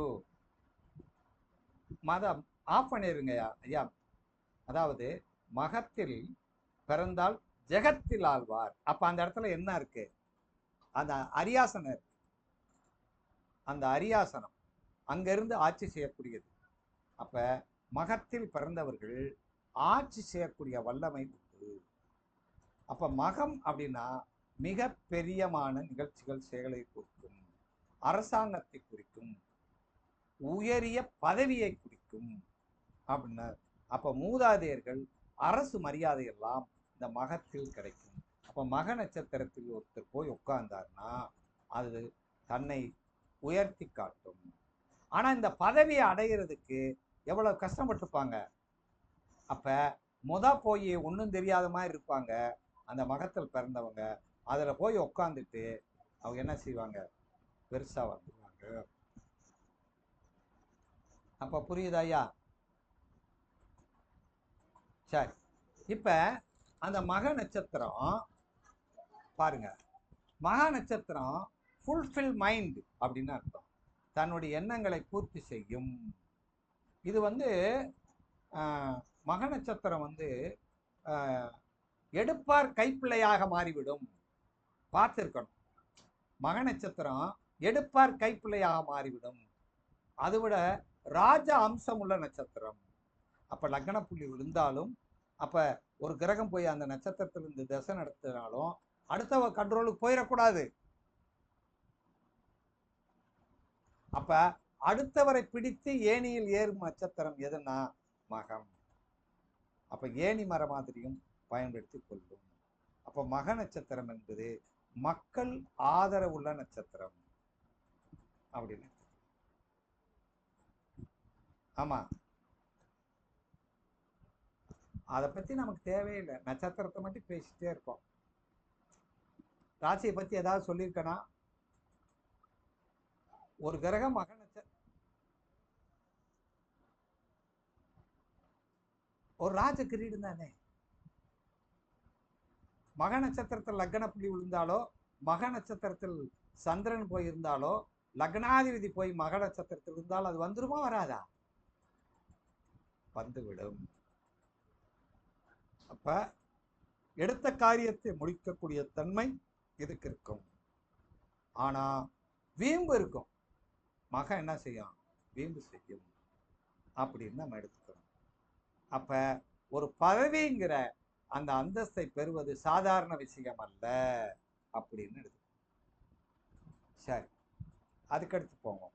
மகத்துக்கு அடுத்து என்னது? பூரம். இப்ப பூரம் என்ன செய்யும்னா, பூரம் சிவப்பு நிற கட்டில் கால். கட்டில் அதாவது அதாவது கட்டில் காலை முன்கட்டில் கால் பின்கட்டில் கால் அப்படின்னு சொல்றோம். பூரம்னா என்னதுன்னா கட்டில். கட்டில் எதுக்குமா பயன்படுத்துவாங்க? யாராவது சொல்ல முடியுமா? சுகமா இருக்கிறது. என்ன செய்யறோம்? நம்ம சௌரியமா சுகமா தூங்குறதுக்கு. அப்ப கட்டில் சுகம் அப்படின்னு ஒரு வார்த்தை இருக்கா இல்லையா?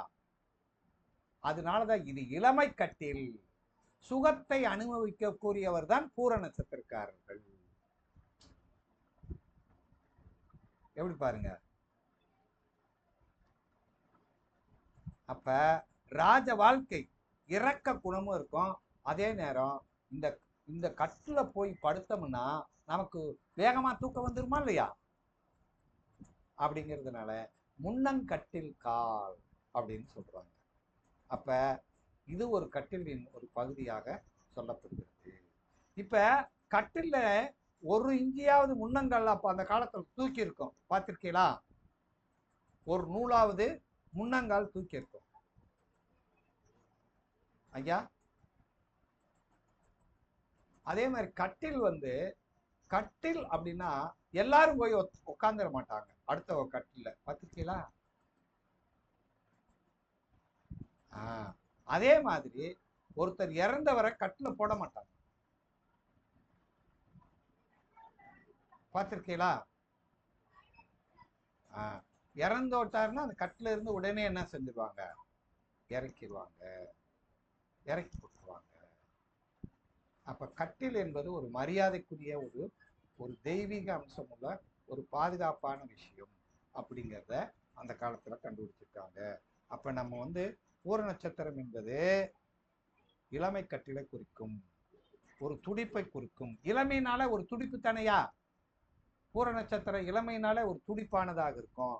அடுத்து எதையும் அனுபவிக்க வேண்டும் என்று சுதந்திரமாகவும் கவர்ச்சியாகவும் இருக்கக்கூடியதுதான் பூரம் அப்படின்னு எடுத்துக்கணும்.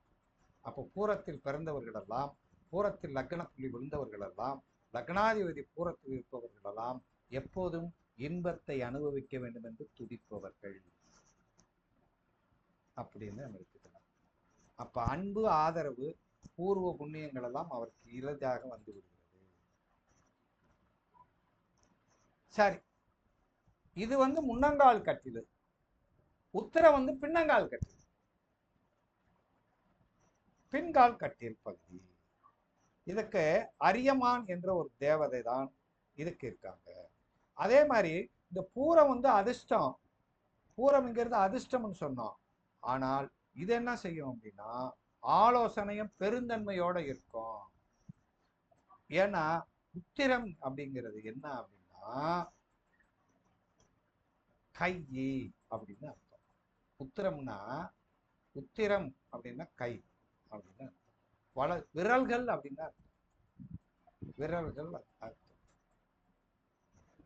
இது அரியமான், அரியமன் அப்படின்ற ஒரு தேவதை அதிகம் இருக்காங்க.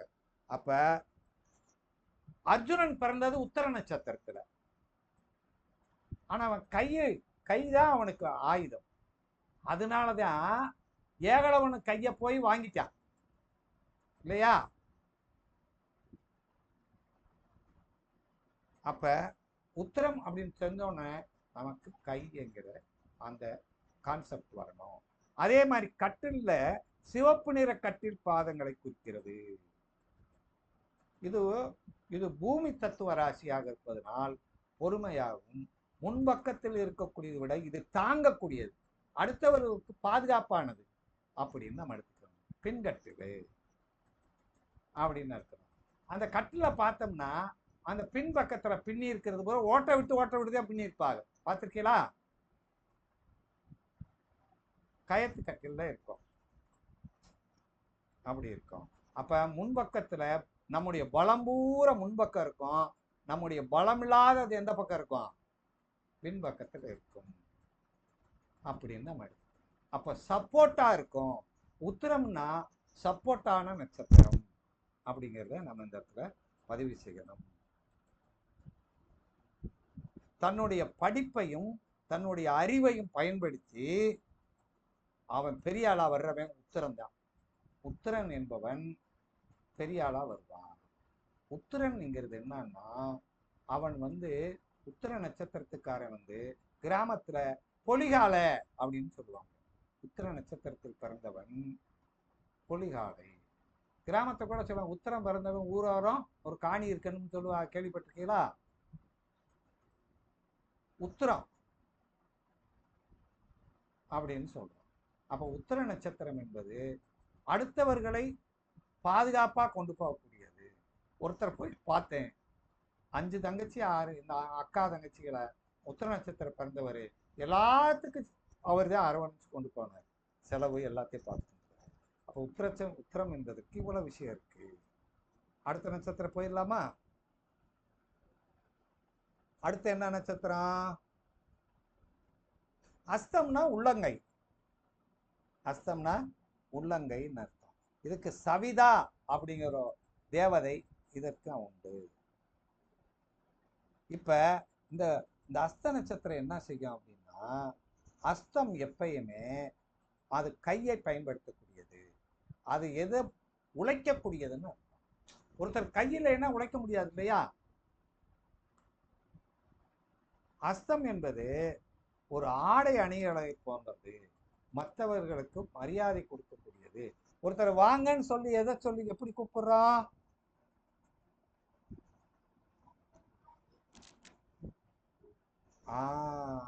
அப்ப அடுத்த வாங்கன்னு போய் கையை பிடிக்கிறோமா இல்லையா? அப்ப கூட்டுறவு சொசைட்டில 2 கை எப்படி போட்டிருப்பாளா இல்லையா? ஒற்றுமை. அப்ப அஸ்தம் என்பது ஒற்றுமையை குறிக்கிறது. அது மட்டும் இல்லாம இது என்ன செய்யும்னா, அறிவாளி தான் எல்லா வேலையும் பார்க்கும், கடைசியில அஸ்தத்துக்கு மரியாதை கிடைக்காது. அஸ்தம் மாங்கு மாங்குன்னு உழைக்கும், மரியாதை கிடைக்காது. அஸ்தத்தில் ஒரு கிரகம் வக்கண புள்ளி இருந்தால், அல்லது அஸ்தத்தில் ஒரு கிரகம் இருந்துச்சுன்னா, அவங்க தாயார் நோயாளி அல்லது நோய் தீர்ப்பால். ஒன்று டாக்டரா இருக்கணும், நர்ஸா இருக்கணும், இல்லை நோயாளியா இருக்கணும். யாருக்காவது அஸ்தத்துல கிரகம் இருக்கா உங்களுக்கு? அப்போ உங்களுக்கு செவ்வாய்னா யாரு? கணவர், சகோதரர், காவக்காரரு, போலீஸ்காரரு, சமையல்காரரு, எல்லாருமே செவ்வாய் தானே. அவங்க பூரா ஆஸ்பத்திரிக்கு போவாங்கன்னு அர்த்தம். அவங்களுக்கு மருத்துவத்தோட தொடர்பு இருக்கு. உங்களுக்கு தம்பி இருக்காரா?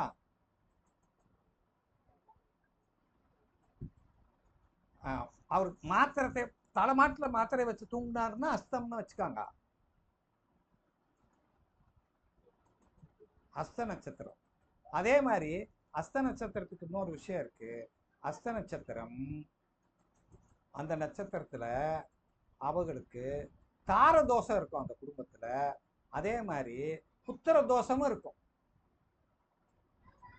அஸ்த நட்சத்திரம். அஸ்த நட்சத்திரத்துல ஒரு கிரகம் இருந்தாலோ எது இருக்கோ அந்த உறவு சம்பந்தமான இருக்கு.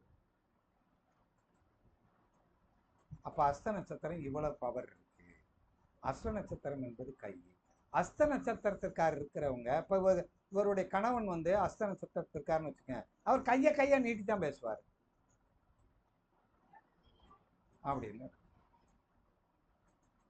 அல்லைன்னா கையை பிடிச்சிக்கிடுவார் அப்படின்னு பார்க்கணும். அப்ப அந்த கையை பயன்படுத்தும் போது தான் பாருங்க, எம்ஜிஆர்ல கையத்தை காட்டுவார் பார்த்தீங்களா? இந்திரா காந்தி எம்ஜிஆர் 2 பேரும் கையத்தான் காட்டுவாங்க எப்பயுமே. அஸ்தம் அப்படின்னு யாரை பார்த்தாலும் வணக்கம். அப்ப அஸ்தத்தை ஆக்டிவேஷன் பண்ணோம்னா 2 கையை என்ன செய்யணும்? என்னணும். அப்ப இது உத்தரம்னா இது அஸ்தம், இது 2ஐயும் சேர்த்தோம்னா வெற்றி அப்படின்னு எடுத்துக்கலாம். சரி. அப்ப இந்த அஸ்த நட்சத்திரத்தில் பேர் மக்களை கவரக்கூடியவர், சேவை செய்யக்கூடியவர், ஆலோசனை சொல்லக்கூடியவர். அடுத்து அருங்கலையில் மக்களை கவர்வார், வசியம் பண்ணி வச்சுக்கிடுவாங்களாம் மக்களை அஸ்தத்துல. இன்னொரு விஷயம், அஸ்தத்தில் எந்த கிரகம் இருக்கோ இந்த இந்த அஸ்த நட்சத்திரம், இப்போ உங்க வீட்டுக்காரர் அஸ்தத்துல பிறந்திருக்காருன்னா, இவர் ஜாதகத்தில் இருக்காருன்னா, இவர் வளர வளர அவங்க அப்பாவுக்கு நல்லா இருக்காது. உங்க மாமனார் நல்லா இருந்தாராமா, அது நல்லா இருக்கும் அப்படின்னு எடுக்கணும். சரி. அடுத்து என்ன நட்சத்திரம்? சித்திரை. சித்திரைனா முத்து, பிரகாசமான முத்து அல்லது விஸ்வகர்மா அதிதேவதையாக இருக்காங்க. இப்ப விஸ்வகர்மானால என்ன அர்த்தம்னா சிருஷ்டிக் பண்றது, உருவாக்குறது. இப்ப பிரகாசமான முத்து சித்திரை. இப்ப சித்திரை நட்சத்திரத்தை பார்த்தோம்னா எப்படி அப்படிங்கிறத பத்தி நம்ம இப்ப பார்க்கணும். அப்ப சித்திரையில இப்ப சித்திரை என்ன செய்யும் அப்படின்னா கோபப்படும், அடுத்தவளுக்கு உதவி செய்யாது. அதாவது அடுத்தவற்றிலிருந்து உதவியை எதிர்பார்க்காது. உதவி செய்யாது இல்ல, அடுத்தவற்றிலிருந்து உதவியை எதிர்பார்க்காத சித்திரை. ஆனா கோபம், அது புலி, பயங்கரமான புலி, ஆண் புலி, பயங்கரமா சீரும், அதான் சித்திரை. இன்னொன்னு என்னன்னா சித்திரை என்ன செய்யும்னா ஜவுளி கடைக்கு அடிக்கடி போகணும்னு சொல்லும், துணி எடுக்கணும்னு சொல்லும். சித்திரைனாலே ஜவுளி அப்படின்னு அர்த்தம். சித்திரை வந்து கன்னி ராசியிலே இருக்கு, துலா ராசியிலே இருக்கு. கன்னியில இருக்கும்போது புதனு, துலாவுக்கும் போது சுக்கிரனு. அப்போ புதனோட வீட்டில் சுக்கிரன் இருந்தா அது மேலாடைய குறிக்கும், கீழே இருக்கிறது வந்து கீழாடைய குறிக்கும் அப்படின்னு அர்த்தம்.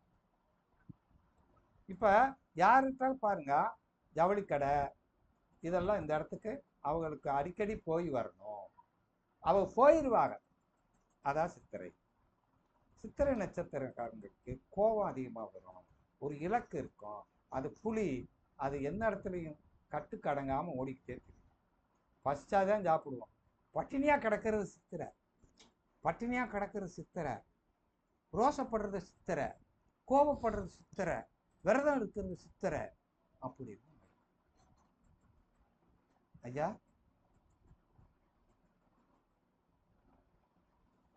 அப்ப இவங்க வந்து ஒரு சாந்த குணமா கவர்ச்சியா இருக்கணும்னு நினைப்பாங்க, ஆனா கோபம் இவங்களை விடாது. அப்ப சித்திரை லக்னம் விழுந்தாலோ, சித்திரை லக்னாதிபதி இருந்தாலோ, 9 கிரகங்கள் இருந்தாலும் இதே பலன்தான். சரி, இதுக்கு வருவோம். சுவாதி. சுவாதினா வாளு, சுவாதினா வாளு அல்லன்னா அது சாவி, இது சாவி. பரணிங்கிறது பூட்டு, பரணிங்கிறது பூட்டு, இது சாவி, இது வாளு அப்படின்னு. இதுக்கு வாயு பகவான் தான் அதிதேவதையாக இருக்காங்க. இது எப்பயுமே முதன்மையா இருக்கணும்னு நினைக்கும், புத்தியை பயன்படுத்தும், துறவு மெஞ்ஞானத்தை பற்றி பேசுறது சுவாதி அப்படின்னு நம்ம எடுத்துக்கணும். அப்ப சுவாதி நட்சத்திரம் இவ்வளவு அற்புதங்கள். வால் மாதிரி, வால் என்ன செய்யும், வால் என்ன செய்யும், எப்பயுமே கூர்மையா இருக்கும், குத்துச்சுன்னா கிழிச்சிடும் அப்படின்னு. அப்ப இது வால் வந்து பாதுகாப்பானது. சுவாதி இதயம் மாதிரி, அது சுவாதிங்கிறது இதயம், இந்த காலப்புருஷ தத்துவத்தில் இதயம் மாறி இருக்கிறது சுவாதி. அப்ப சுவாதி நட்சத்திரத்துக்காரங்க பெரும்பாலும் சுவாதியில் ஒரு கிரகம் இருந்தாலோ, லக்னப்புலி இருந்தாலோ, அவங்க பூரா பாருங்க போலீஸு, அடுத்தவர்களை பாதுகாக்கக்கூடியவர்கள், இந்த இடத்துக்கெல்லாம் போகக்கூடியவர்களாக இருப்பாங்க. லத்தி, கம்பு, கத்தி வச்சுக்கிட்டு அந்த கத்தி வச்சிருக்கவனை அரெஸ்ட் பண்றதுலாம் இந்த சுவாதியாக இருக்கும். சரி, சுவாதிக்கு அடுத்து என்ன நட்சத்திரம்?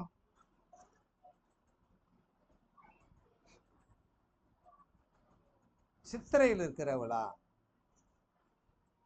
சுவாதி இருக்கிறவ வைத்தியன்னு சொல்ல முடியாது, பாதுகாப்பான ஆளுகன்னு அர்த்தம், செக்யூரிட்டின் மாதிரி. பூட்டு தானே, பூட்டு சாவி தானே பாதுகாப்பு. வீட்டை போட்டுட்டு அந்த சாவியை நம்பி தானே போறியா? அப்படி வச்சுக்கலாம். இந்த உடம்பு இந்த இதயத்தை நம்பி தானே இருக்கு அப்படின்னு அர்த்தம். அப்ப இந்த சுவாதியில இருந்தா ஈஸியா லவ் பண்ணுவாங்களா அப்படின்னு அர்த்தம். சரி, விசாகத்துக்கு வாங்க.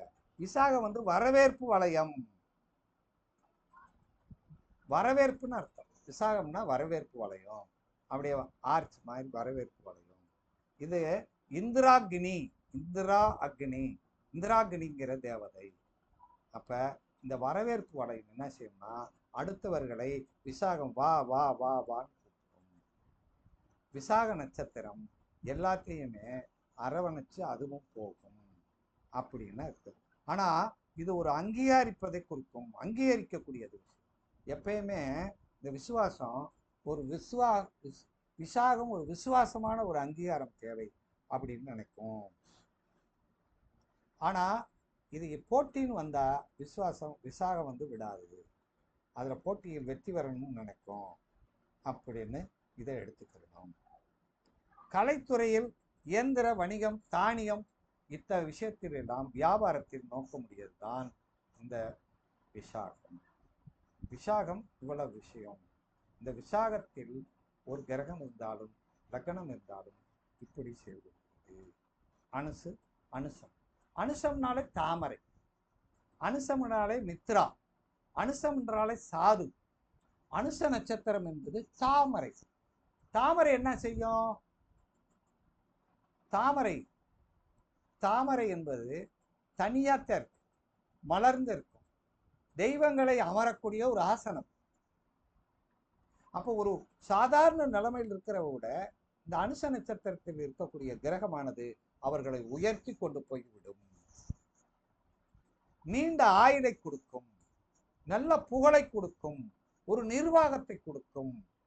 அப்படி அனுஷம் அப்படின்னாலே ஒரு பனை மரம் மாதிரி. அது பனை மரம், அது பல வருஷங்கள்ல இருக்கும்.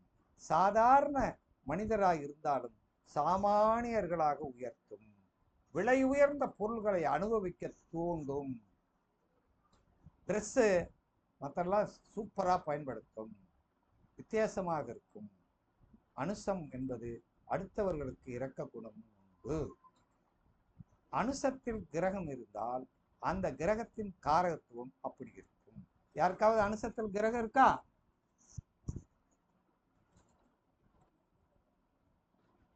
எந்த கிரகம் இருக்கு? அப்ப உங்க மனைவி இருக்காங்க இல்லையா, அவங்களுக்கு இந்த குணம் வந்துடும். அதாவது தாமரை மாதிரி எப்பயும் முகம் மலர்ச்சியோட இருப்பாங்கன்னு,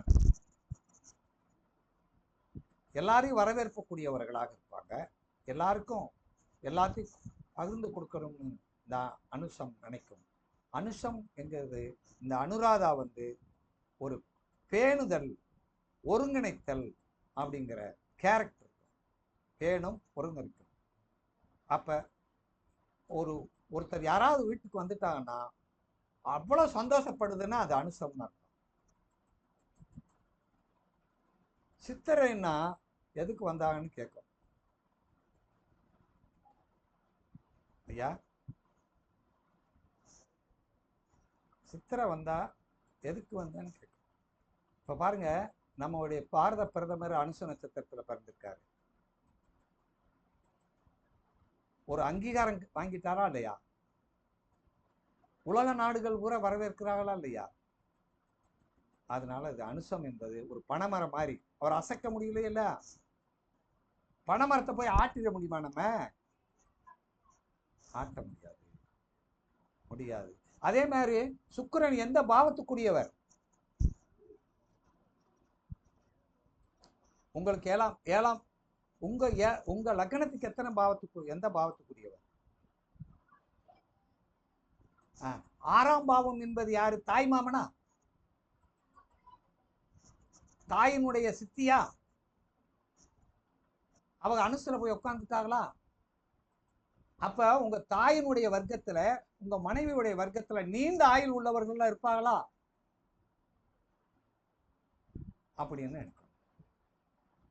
நீல ஆயுள் உள்ளவர்கள் இருப்பார்கள் அப்படின்னு நினைக்கணும். அப்ப அனுச நட்சத்திரத்தினுடைய அற்புதமான நிச்சயத்தை நாம் இத சொல்றோம். அப்ப அனுசத்துக்கு இவ்வளவு ஒரு பாப்புலாரிட்டி இருக்கா இல்லையா? அப்ப அனுசத்தில் ஒரு கிரகம் இருந்த தசை நடத்தினாலும்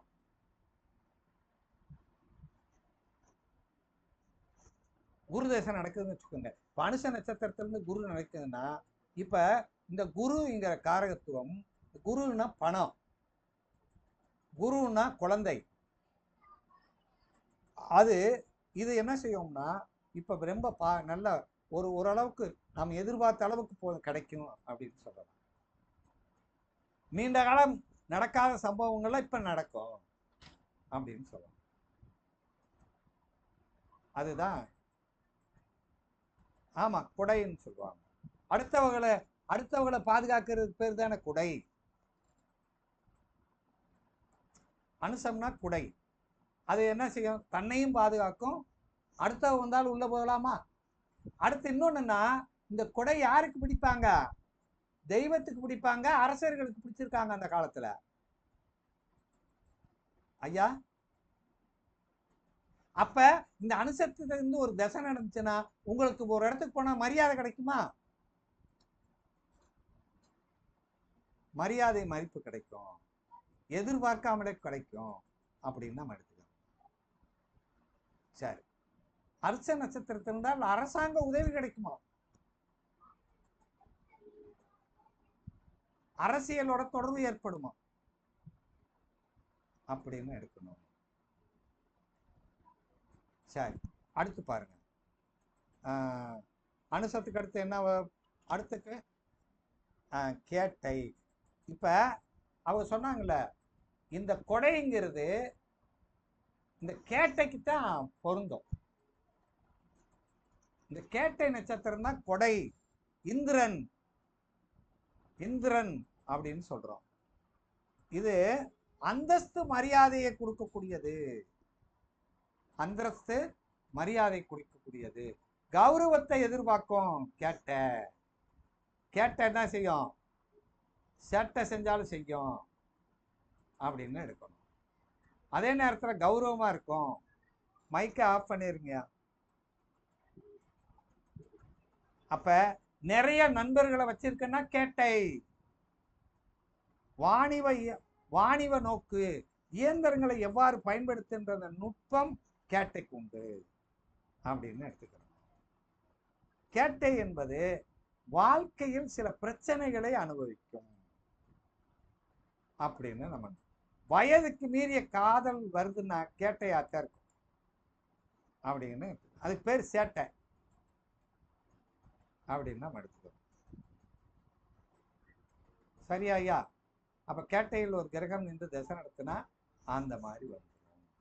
அப்ப அதுல ஒரு கிரகம் போய் இருந்தா அவங்க அப்படி இருப்பாங்க, அவங்க பெரிய ஆளா இருப்பாங்க அப்படின்னு அர்த்தம். கொடை பிடிச்சு போறது மாதிரி இருப்பாங்க அப்படின்னு நம்ம எடுத்தோம்.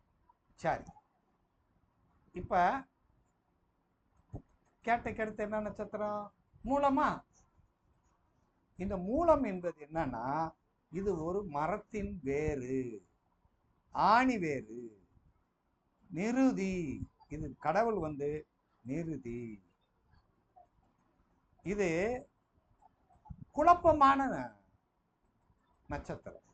இது ஒரு குழப்பிடும் மூலம். இன்னும் இந்த தமிழ் ஜோதிட உலகத்துல ஆண் மூலம் அரசாலும் பெண் மூலம் நிர்வாகம் அப்படின்னு குழப்பிட்டு இருக்காளா இல்லையா ஐயா? இன்னும் குழப்பிக்கொண்டே இருக்கிறார்கள் அப்படிங்கிறத நம்ம இதை எடுக்கணும். அப்ப ஓடிக்கிட்டே இருக்கு. மூலம்ங்கிறது வேறு, ஆணி வேறு. அதாவது இப்ப பெண் தேவதை, இந்த நிருதிங்கிறது ஒரு பெண் தேவதை. இந்த பெண் தேவதை எங்க இருக்கும்னா மயானத்துல இருக்குமா. நிருதிங்கிற தேவதை மயானத்தில் இருப்பாள். அப்ப அதனாலதான் இந்த அழித்தல் பிரிவை உண்டாக்கும் தன்மை உடையது என்றும் சுபலட்சுமி காளி அப்படின்னு இருக்காரு. அப்ப இந்த மூல நட்சத்திரத்துல ஒரு பெண்ணை பிறந்திருந்தா சொன்ன வார்த்தை கேட்குமா? கேட்காது. ஆனா மூலத்தில் பிறந்த பிள்ளை அம்மாவதே எதுக்கும் ஐயா.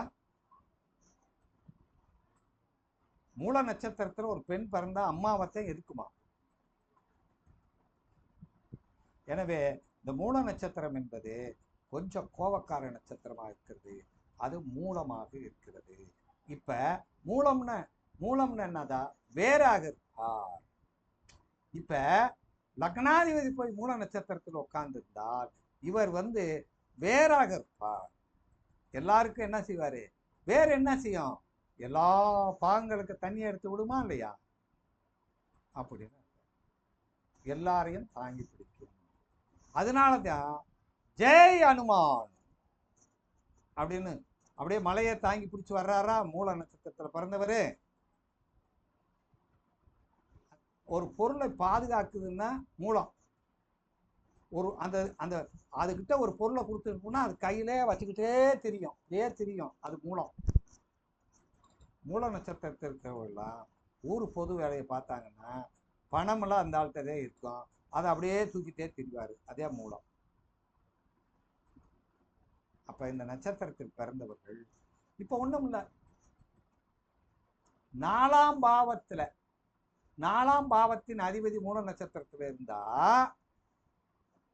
தாய் தான் அந்த வீட்டினுடைய ஆணிவேரா இருக்குமா?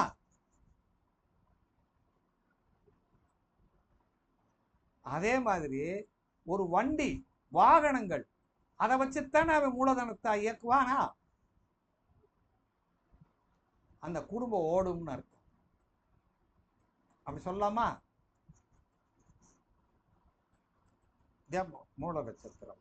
அப்ப மூலம் என்றால் அதை கொடுத்தா அதே ஊருக்கு பொது வேலையை பார்த்துக்கிட்டே தெரியுமா இல்லையா?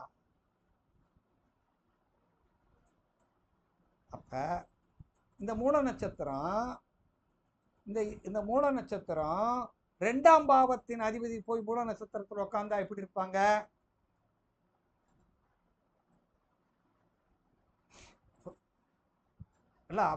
அவர் எப்படி பேசுவாரு, அவர் எப்படி பார்ப்பாரு, அவர் எப்படி குடும்பத்தில் இருக்காரு, இவரே அந்த குடும்பத்தின் வேறு, குடும்பத்தில் உள்ள உறுப்பினர்கள் அந்த குடும்பத்துக்கு வேறாக இருப்பார். இவருடைய சொல் பாதாள வர பாயுமா, வேறு ஆழமா போகுமா? இவர் ஒரு வார்த்தை சொன்னாருன்னா அந்த வார்த்தைக்கு ஒரு மாற்றமே இருக்காது. அசைக்க முடியாதுல்ல, வேறுனா அசைக்க முடியாதது தானே.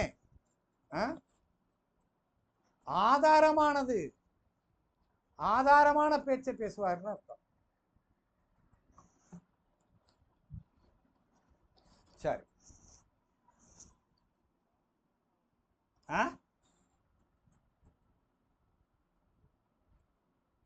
உதாரணம். ஆமா, அவரே அது வேற அந்த வீடு நல்லா இருந்தா அவர் முன்னேற போறாரு.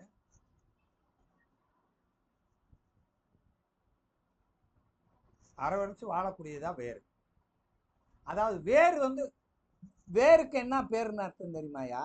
சப்போர்ட்னு அர்த்தம்யா. வேறுனா நிலத்தில் இருக்கிற சத்தையும் நூறையும் உறிஞ்சி தான் குடிக்காம மற்றவங்களுக்கு கொடுக்கறதுக்கு பேரு தான் என்னது? வேறு.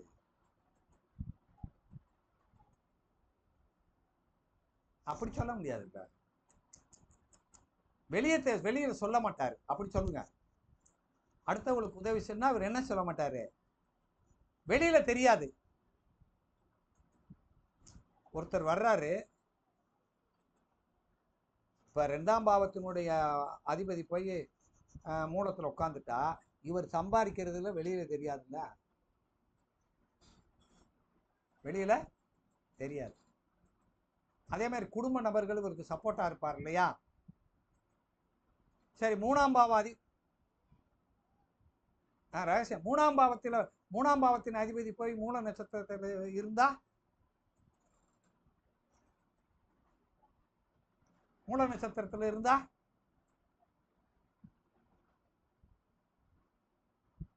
இளைய சகோதரன் இவருக்கு சப்போர்ட்டா இருப்பார் இல்லையா? இவருக்கு ஒரு ஆணித்தனமா வேறா இருப்பாரா இல்லையா? அப்படின்னு இருக்கணும். சரி, 5ஆம் பாவத்தின் அதிபதி மூல நட்சத்திரத்தில் இருந்தா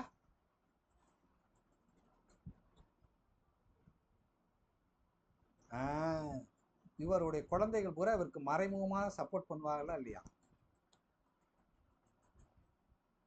குலதெய்வத்தினுடைய அனுக்கிரகம் மறைமுகமா இருக்கும்.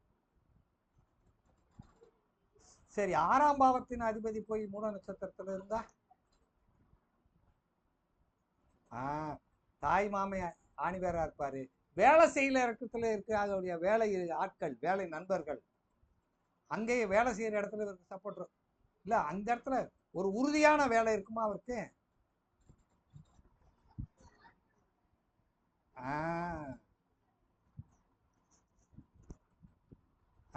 அந்த வேலையை நுணுக்கமா செய்வார் இல்லையா? அப்படின்னு 7ஆம் பாவத்தின் அதிபதி மூல நட்சத்திரத்தில் இருந்தா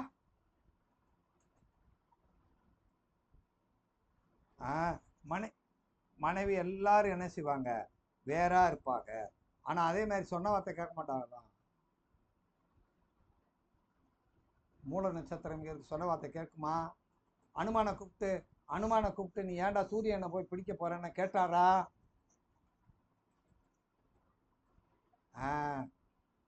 அப்ப கேட்க மாட்டாரு. அதை அடைஞ்சுதான் தீர்வாரு அப்படின்னு இருக்கும். சரி, 8ஆம் பாவம் மூல நட்சத்திரத்துல இருந்தா மனைவியினுடைய பணம், மனைவியினுடைய குடும்பம், மனைவியினுடைய பேச்சு எல்லாம் இவர் என்ன செய்யும்? சப்போர்ட்டா இருக்கும். ஆயுளும் நீண்ட ஆயுளாக இருக்கும். அப்படி சொல்லலாமா? அப்போ 9ஆம் பாவம் மூல நட்சத்திரத்தில் இருந்தா அப்பாவுடைய அரவணைப்பு சப்போர்ட் இருக்கும். தாங்கி பிடிப்பாரு. அப்பா குடும்பத்தை தாங்கி பிடிப்பாரு. அதே மாதிரி நல்ல உயர்கல்வி, ஒரு அருமையான உயர்கல்வியை படிச்சிருப்பாரு. வெளிநாட்டுக்கு போனாருன்னா செட்டில் ஆகிடுவார் இல்லையா? சரி, அடுத்த நட்சத்திரத்துக்கு போயிடலாமா? பூராட நட்சத்திரம். பூராட நட்சத்திரம் என்னன்னா விசிறி. விசிறி அப்பு என்ற தேவதை. அப்பு விசிறி அல்லது அப்பு தேவதை. சுகத்தை தருவது விசிறி. அப்படி தென்றல் காத்து அப்படி விசிறி விடுறாங்க. இப்ப அது ஃபேனா வச்சுக்கலாமா? அது இல்லாம இருக்க முடியாது. அப்ப பூராடம்ங்கிறது என்னன்னா சுகத்தை தருகிறது. அந்த பூரம்ங்கிறது கற்றல் சுகத்தை தருகிறது. இந்த பரணி என்பது பெண் சுகத்தை தருகிறது. இது என்ன தருது? தென்றல் காற்று அப்படியே சுகத்தை தருகிறது. அப்ப சுகத்தை அனுபவிக்கக்கூடியது எதுன்னா பூராடம். சுகபோகத்தை அனுபவிக்கக்கூடியது. அப்ப இந்த விசிறியை வச்சுதான் அந்த காலத்துல தானியங்கள்லாம் அப்படியே என்ன செஞ்சிருக்காங்க? அப்படியே பதரெல்லாம் நீக்கியிருக்காங்க. அப்ப தன்னிடம் இருக்கக்கூடிய கெட்டதெல்லாம் நீக்கிவிட்டு நல்லதை தரக்கூடிய சக்தி எதுக்கிட்ட இருக்கு? விசிறி கிட்ட இருக்கு. இந்த ஃபேன் கிட்ட என்ன இருக்குன்னா இந்த குடும்பத்தை கூலாக்குது. இந்த ரூமை கூலாக்குது. நல்லா தூக்கம் வருது. நல்லா இருக்கு. அப்ப இந்த ஒரு நம்பிக்கைக்குரிய, பணிவுக்குரிய, அன்புக்குரிய, பிறரை பிறரை அணவரைச்சு போகக்கூடிய இந்த பூராடத்துக்கு இருக்கும். அப்ப சுகத்தை தரும். அப்படி வச்சுக்கலாமா? பூராடம் சுகத்தை தரும். அதனாலதான் விசிறி விசிறி அப்படின்னு சொல்றோம்.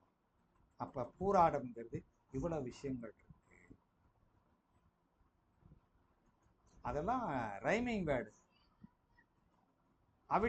அவிட்ட நட்சத்திரத்தில் பிறந்தால் தவிட்டு பானையெல்லாம் தங்கமாகுது. எங்க தெரியுது? எத்தனையோ பிள்ளை பிறந்து ஒன்னையும் காணும். அதெல்லாம் ரைமிங் வேர்டு, நம் முன்னோர்கள் போட்ட இது. ஆனா பூராடம்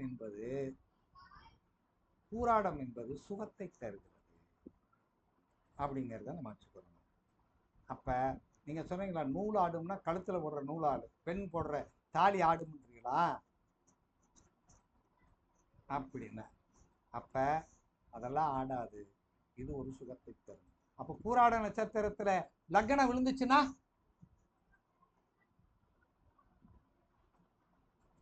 எல்லாருக்கும் சுகத்தை கொடுப்பாரு. எல்லாருக்கும் அவரும் சுகமா இருப்பாரு. அனைத்தவரையும் சுகப்படுத்துவாரா இல்லையா? அப்படின்னு அர்த்தம். சரி, 6ஆம் பாவத்தின் அதிபதி பூராட நட்சத்திரத்தில் இருந்தால் மாம சுகவாசி. மாம சுகவாசி அப்படின்னு சொல்லலாம். அதே மாதிரி 6ஆம் பாவத்துல உணவு இருக்கா? 6ஆம் பாவத்துல உணவு இருக்கா? உணவு எப்படி சாப்பிடுவாரு? சுவைச்சு சாப்பிடுவார். சுவையா சாப்பிடுவார் அப்படின்னு அர்த்தம். அதுல ஃபேன் இல்லாம சாப்பிட மாட்டாருன்னு அர்த்தம். ஆறுனத்தான் சாப்பிடுவாருன்னு சொல்லணும். எப்படி சொல்லணும்? ஆறுன சோறதான் சாப்பிடுவாரு. லேசான மெல்லிசான சட்டையத்தை போடுவாரு. காத்து ஊடுருவுற மாதிரி சட்டையத்தை போடுவாரு அப்படின்னு அர்த்தம். சரி, அதுக்கு அடுத்த நட்சத்திரத்தை சொல்லுங்க அப்பா. பூராடத்துக்கு அடுத்து உத்திராடம்னா யானை தந்தம். விஸ்வதேவர் யானை தந்தம். யானை தந்தம் பலமானது. பார்த்திருக்கீங்களா? யானை தந்தம் பெரிய யானை இன்னொரு யானைய அந்த தந்தத்தில் மோது ஒரு மரத்தை கூட அந்த தந்தத்தில் அப்படியே குத்தி என்ன செஞ்சிடும்?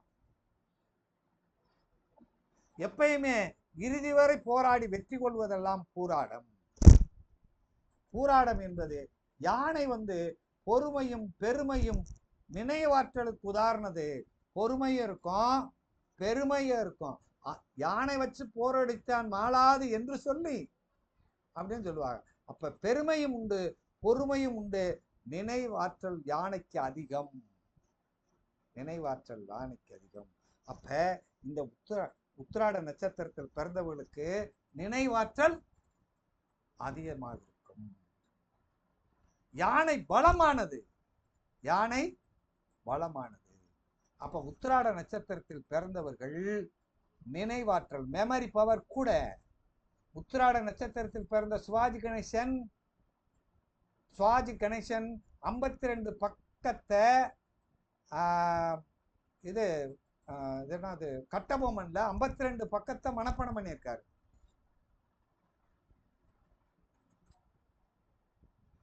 பலத்தை வெளிப்படுத்தும், விருத்திப்படுத்தும். ஐயா அப்ப உத்திராடம் என்ன செய்யும்னா பொறுமையா போகும். என்ன செய்யும்? பொறுமை காக்கும். ஆனால் வேகம் வந்துச்சுன்னு வச்சுக்கோங்க, ஒரே முட்டு தள்ளி விட்டு போயிடும். அதான் உத்திராடம். அதே கொம்பை. அந்த யானைக்கு எங்கே பலம் உண்டு? கொம்பில் பலம் உண்டு. தும்பிக்கையை நம்பி இருக்கும். அடுத்தவர்களுக்கு கை கொடுக்கும், அடுத்தவர்களை தூக்கி விடும். இல்லைன்னா ஒதுங்கி போயிடும். யானை என்ன செய்யும்னா ஒதுங்கி போயிடும். அப்ப உத்திராட நட்சத்திரத்தில் இருக்கிறவர்களுக்கு ஒரு ஒதுக்கி போகக்கூடிய தன்மை வந்துடும். எப்படி பாருங்க உத்திராடம். அப்ப உத்திராடம்ங்கிறது ஒரு அருமையான நட்சத்திரமாக நாம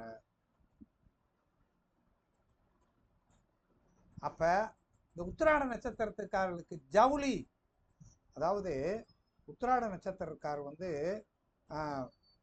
ஒரு விளையாட்டு வீரராக இருந்தாலும் ஒரு இதுல யானை மாதிரி ஹைஜாண்டிக்கா இருக்கிறாருன்னா உத்திராடம்னா அர்த்தம். அப்படி வச்சுக்கலாமா? பலமானவர் அப்படின்னு எடுத்துக்கலாம். சரி, அதுக்கடுத்து என்ன நட்சம் வருது? திருவோணம்னா காது மடல். காது மடல் விஷ்ணுதான் அதனுடைய கடவுள். திருவோண நட்சத்திரத்துக்கார பட்டை அடிச்சான்னு வச்சுக்கோங்க, அவனுக்கு சூப்பர். யானைய இந்த உத்திராட நட்சத்திரம், இந்த திருவோண நட்சத்திரம் பாருங்க, இதுக்கு முன்னாடி நட்சத்திரம் என்ன நட்சத்திரம்? உத்திராடமா? அந்த உத்திராடத்தை போய் இந்த திருவோண நட்சத்திரத்தை ஆக்டிவேட் பண்ணான்னா இவனுடைய கர்மா ஓடி போயிடும்.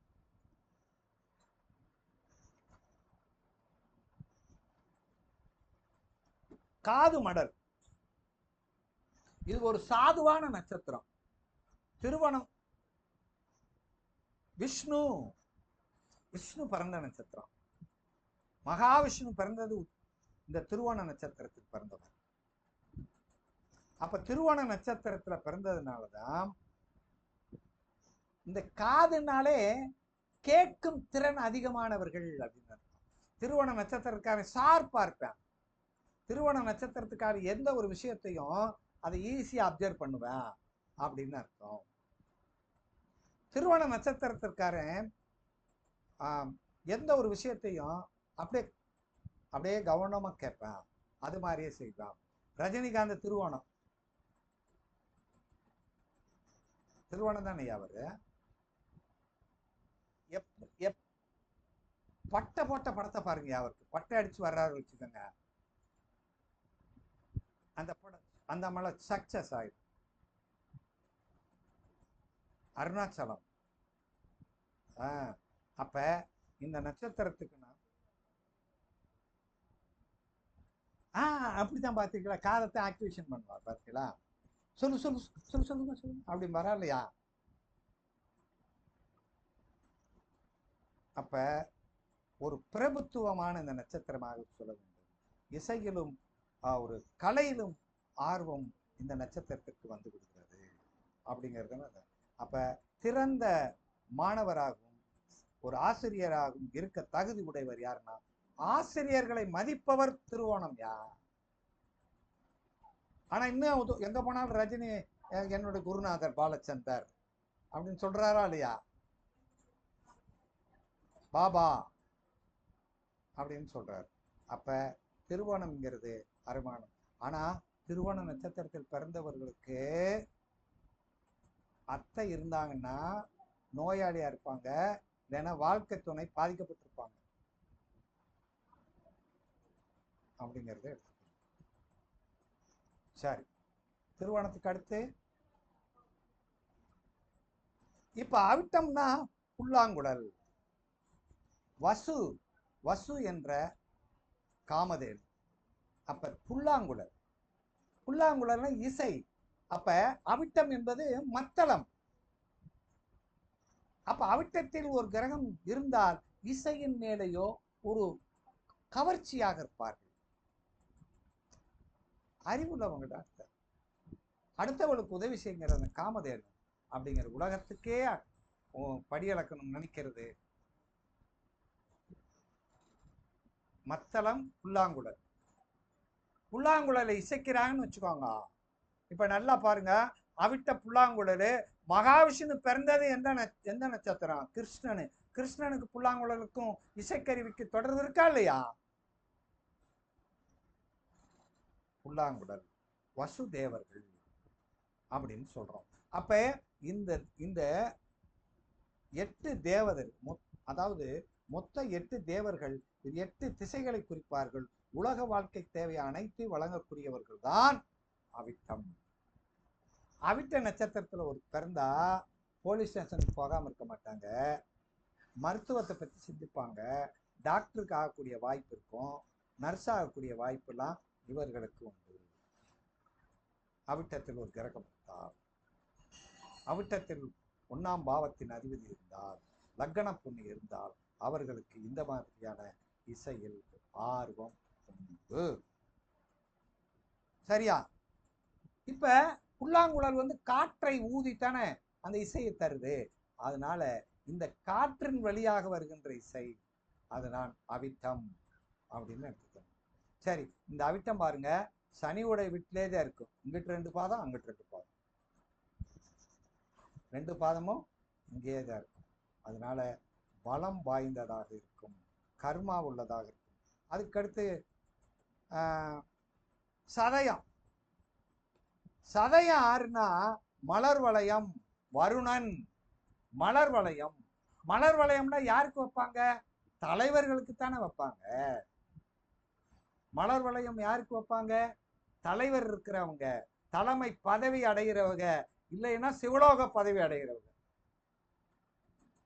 எப்படி பாருங்க, ஒரு பதவியை அடைபவர்களுக்கு மலை வைக்கிறாங்க. அதனால இவர்கள் என்பது மலர் வளையம் எல்லையில்லாத பிரபஞ்சத்தை ஒரு எல்லைக்கு கொண்டு வரும் ஆற்றல் உள்ளதுதான் மலர் வளையம்.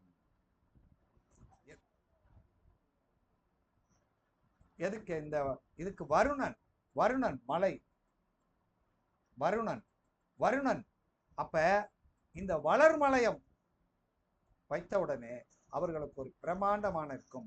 இன்னொன்னா, சதயம் என்பது எப்போதும் ஒரு 100 பேர் கூட இருக்கணும். எப்போதும் ஒரு 100 பேர் கூட இருந்தா தான் சதயம் சந்தோஷமா இருக்கும். சதய நட்சத்திரம் என்ன செய்யும்னா ஏட்டி முடியாவே செய்யும். ஆனா சமுதாயத்துல அவர் எல்லாருக்கும் தெரிகிற மாதிரி ஆளாயிருவாரு. எல்லாருக்கும் தெரியும். சதய நட்சத்திரத்தை பிறந்தவங்க யாராவது சொல்ல முடியுமா?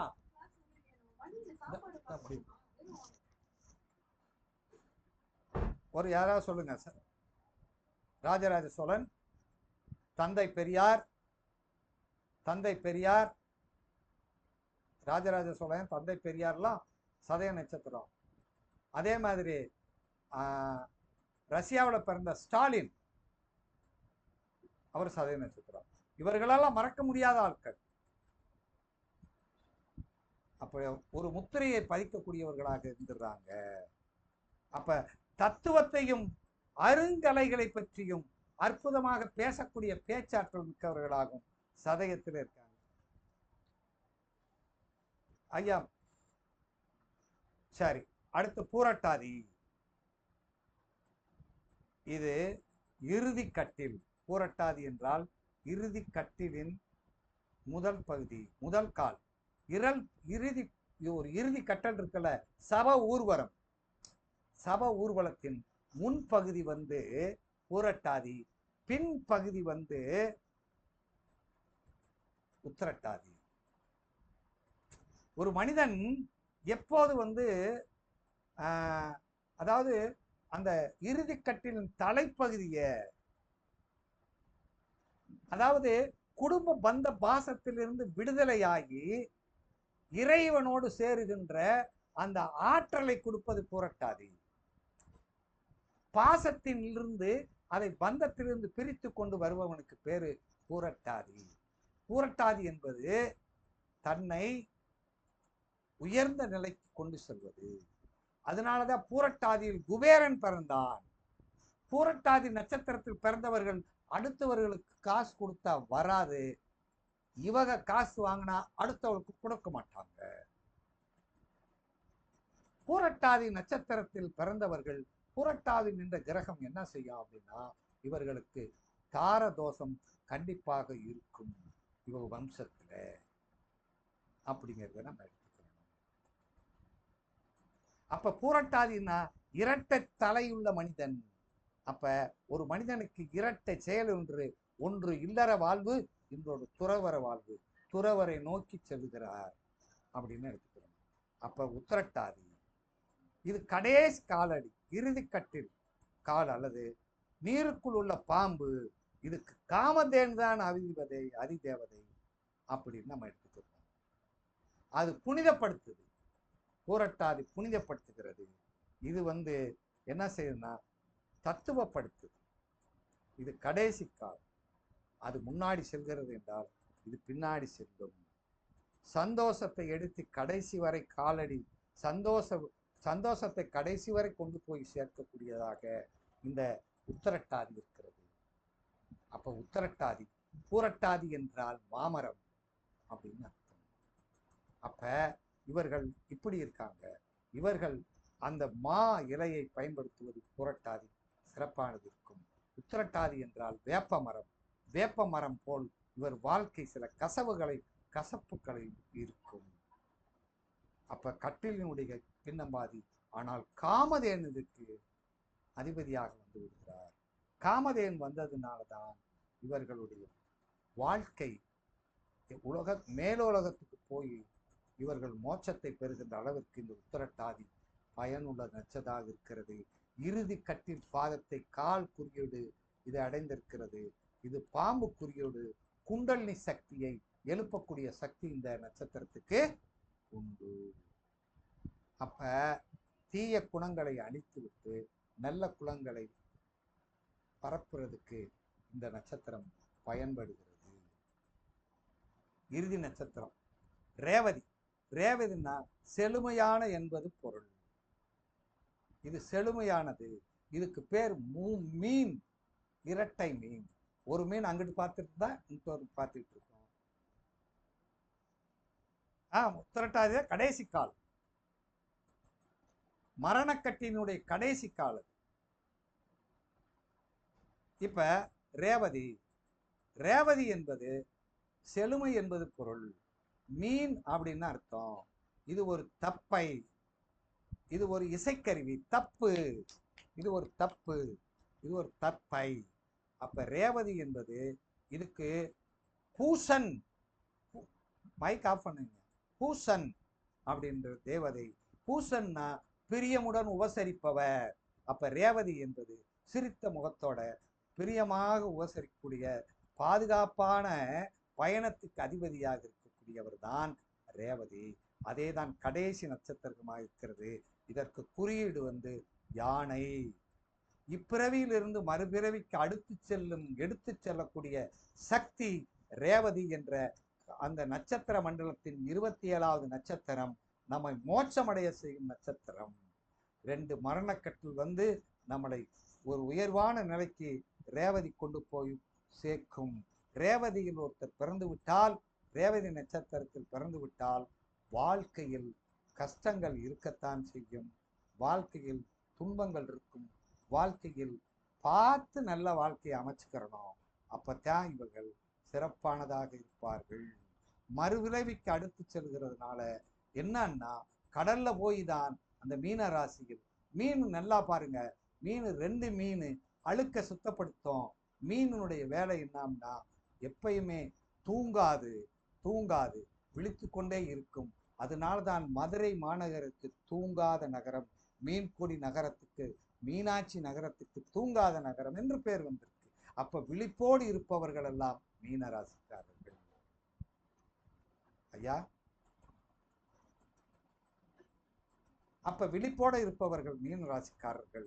அதனால இந்த நட்சத்திரத்தில் லக்ன புள்ளி விழுந்தாலும், இந்த நட்சத்திரத்தில் லக்னாதிபதி இருந்தாலும், எந்த கிரகத்தும் இருந்தாலும் இந்த பலனை அடைவார்கள் என்று கூறி நட்சத்திரத்தின் வர்ணனையை இதோடு முடிக்கிறோம். ஐயா,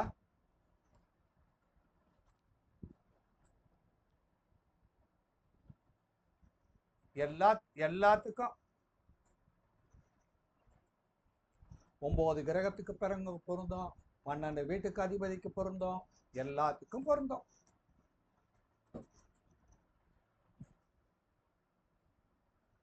மாறாது. அதாவது எந்த லக்னம் எந்த நட்சத்திரத்தில் இருக்கு டப்புன்னு அப்படியே தூக்கி எடுத்துருங்க. எந்த சந்திரன் எந்த நட்சத்திரத்தில் இருக்கு டப்புன்னு தூக்கி எடுத்துருங்க. அவர் எதுக்காக வந்திருக்காருன்னு உயிர் புள்ளி அப்படி சொல்லலாமா இல்லையா? சரி, ரொம்ப சந்தோஷம். எப்படி இருந்தது இன்னைக்கு வகுப்பு? எப்படி இருந்தது? உங்களுக்கு பிடிச்சது மாதிரி இருந்ததா?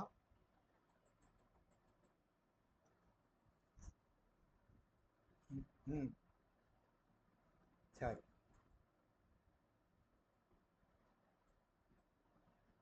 ம், ம். வேறங்க அடுத்து?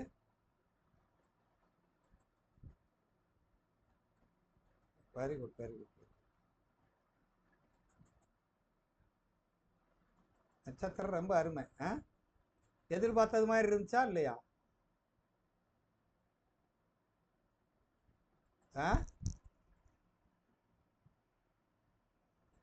Right right. மீன் போட்டு போட்டு பாருங்க.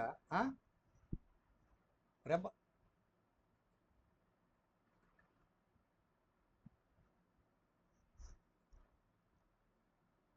அவ்வளவுதான்.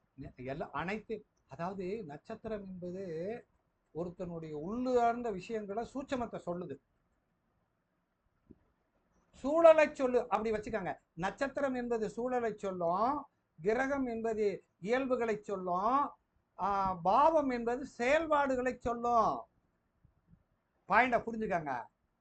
பாவம் என்றால் செயல், கிரகம் என்றால் இயல்புகள், நட்சத்திரம் என்றால் சூழ்நிலை, உயிர் அப்படின்னு சொல்லு. Okay, thank you.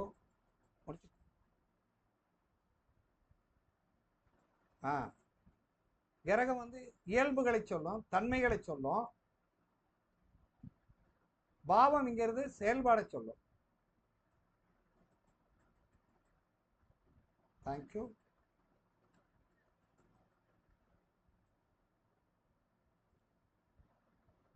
Very good.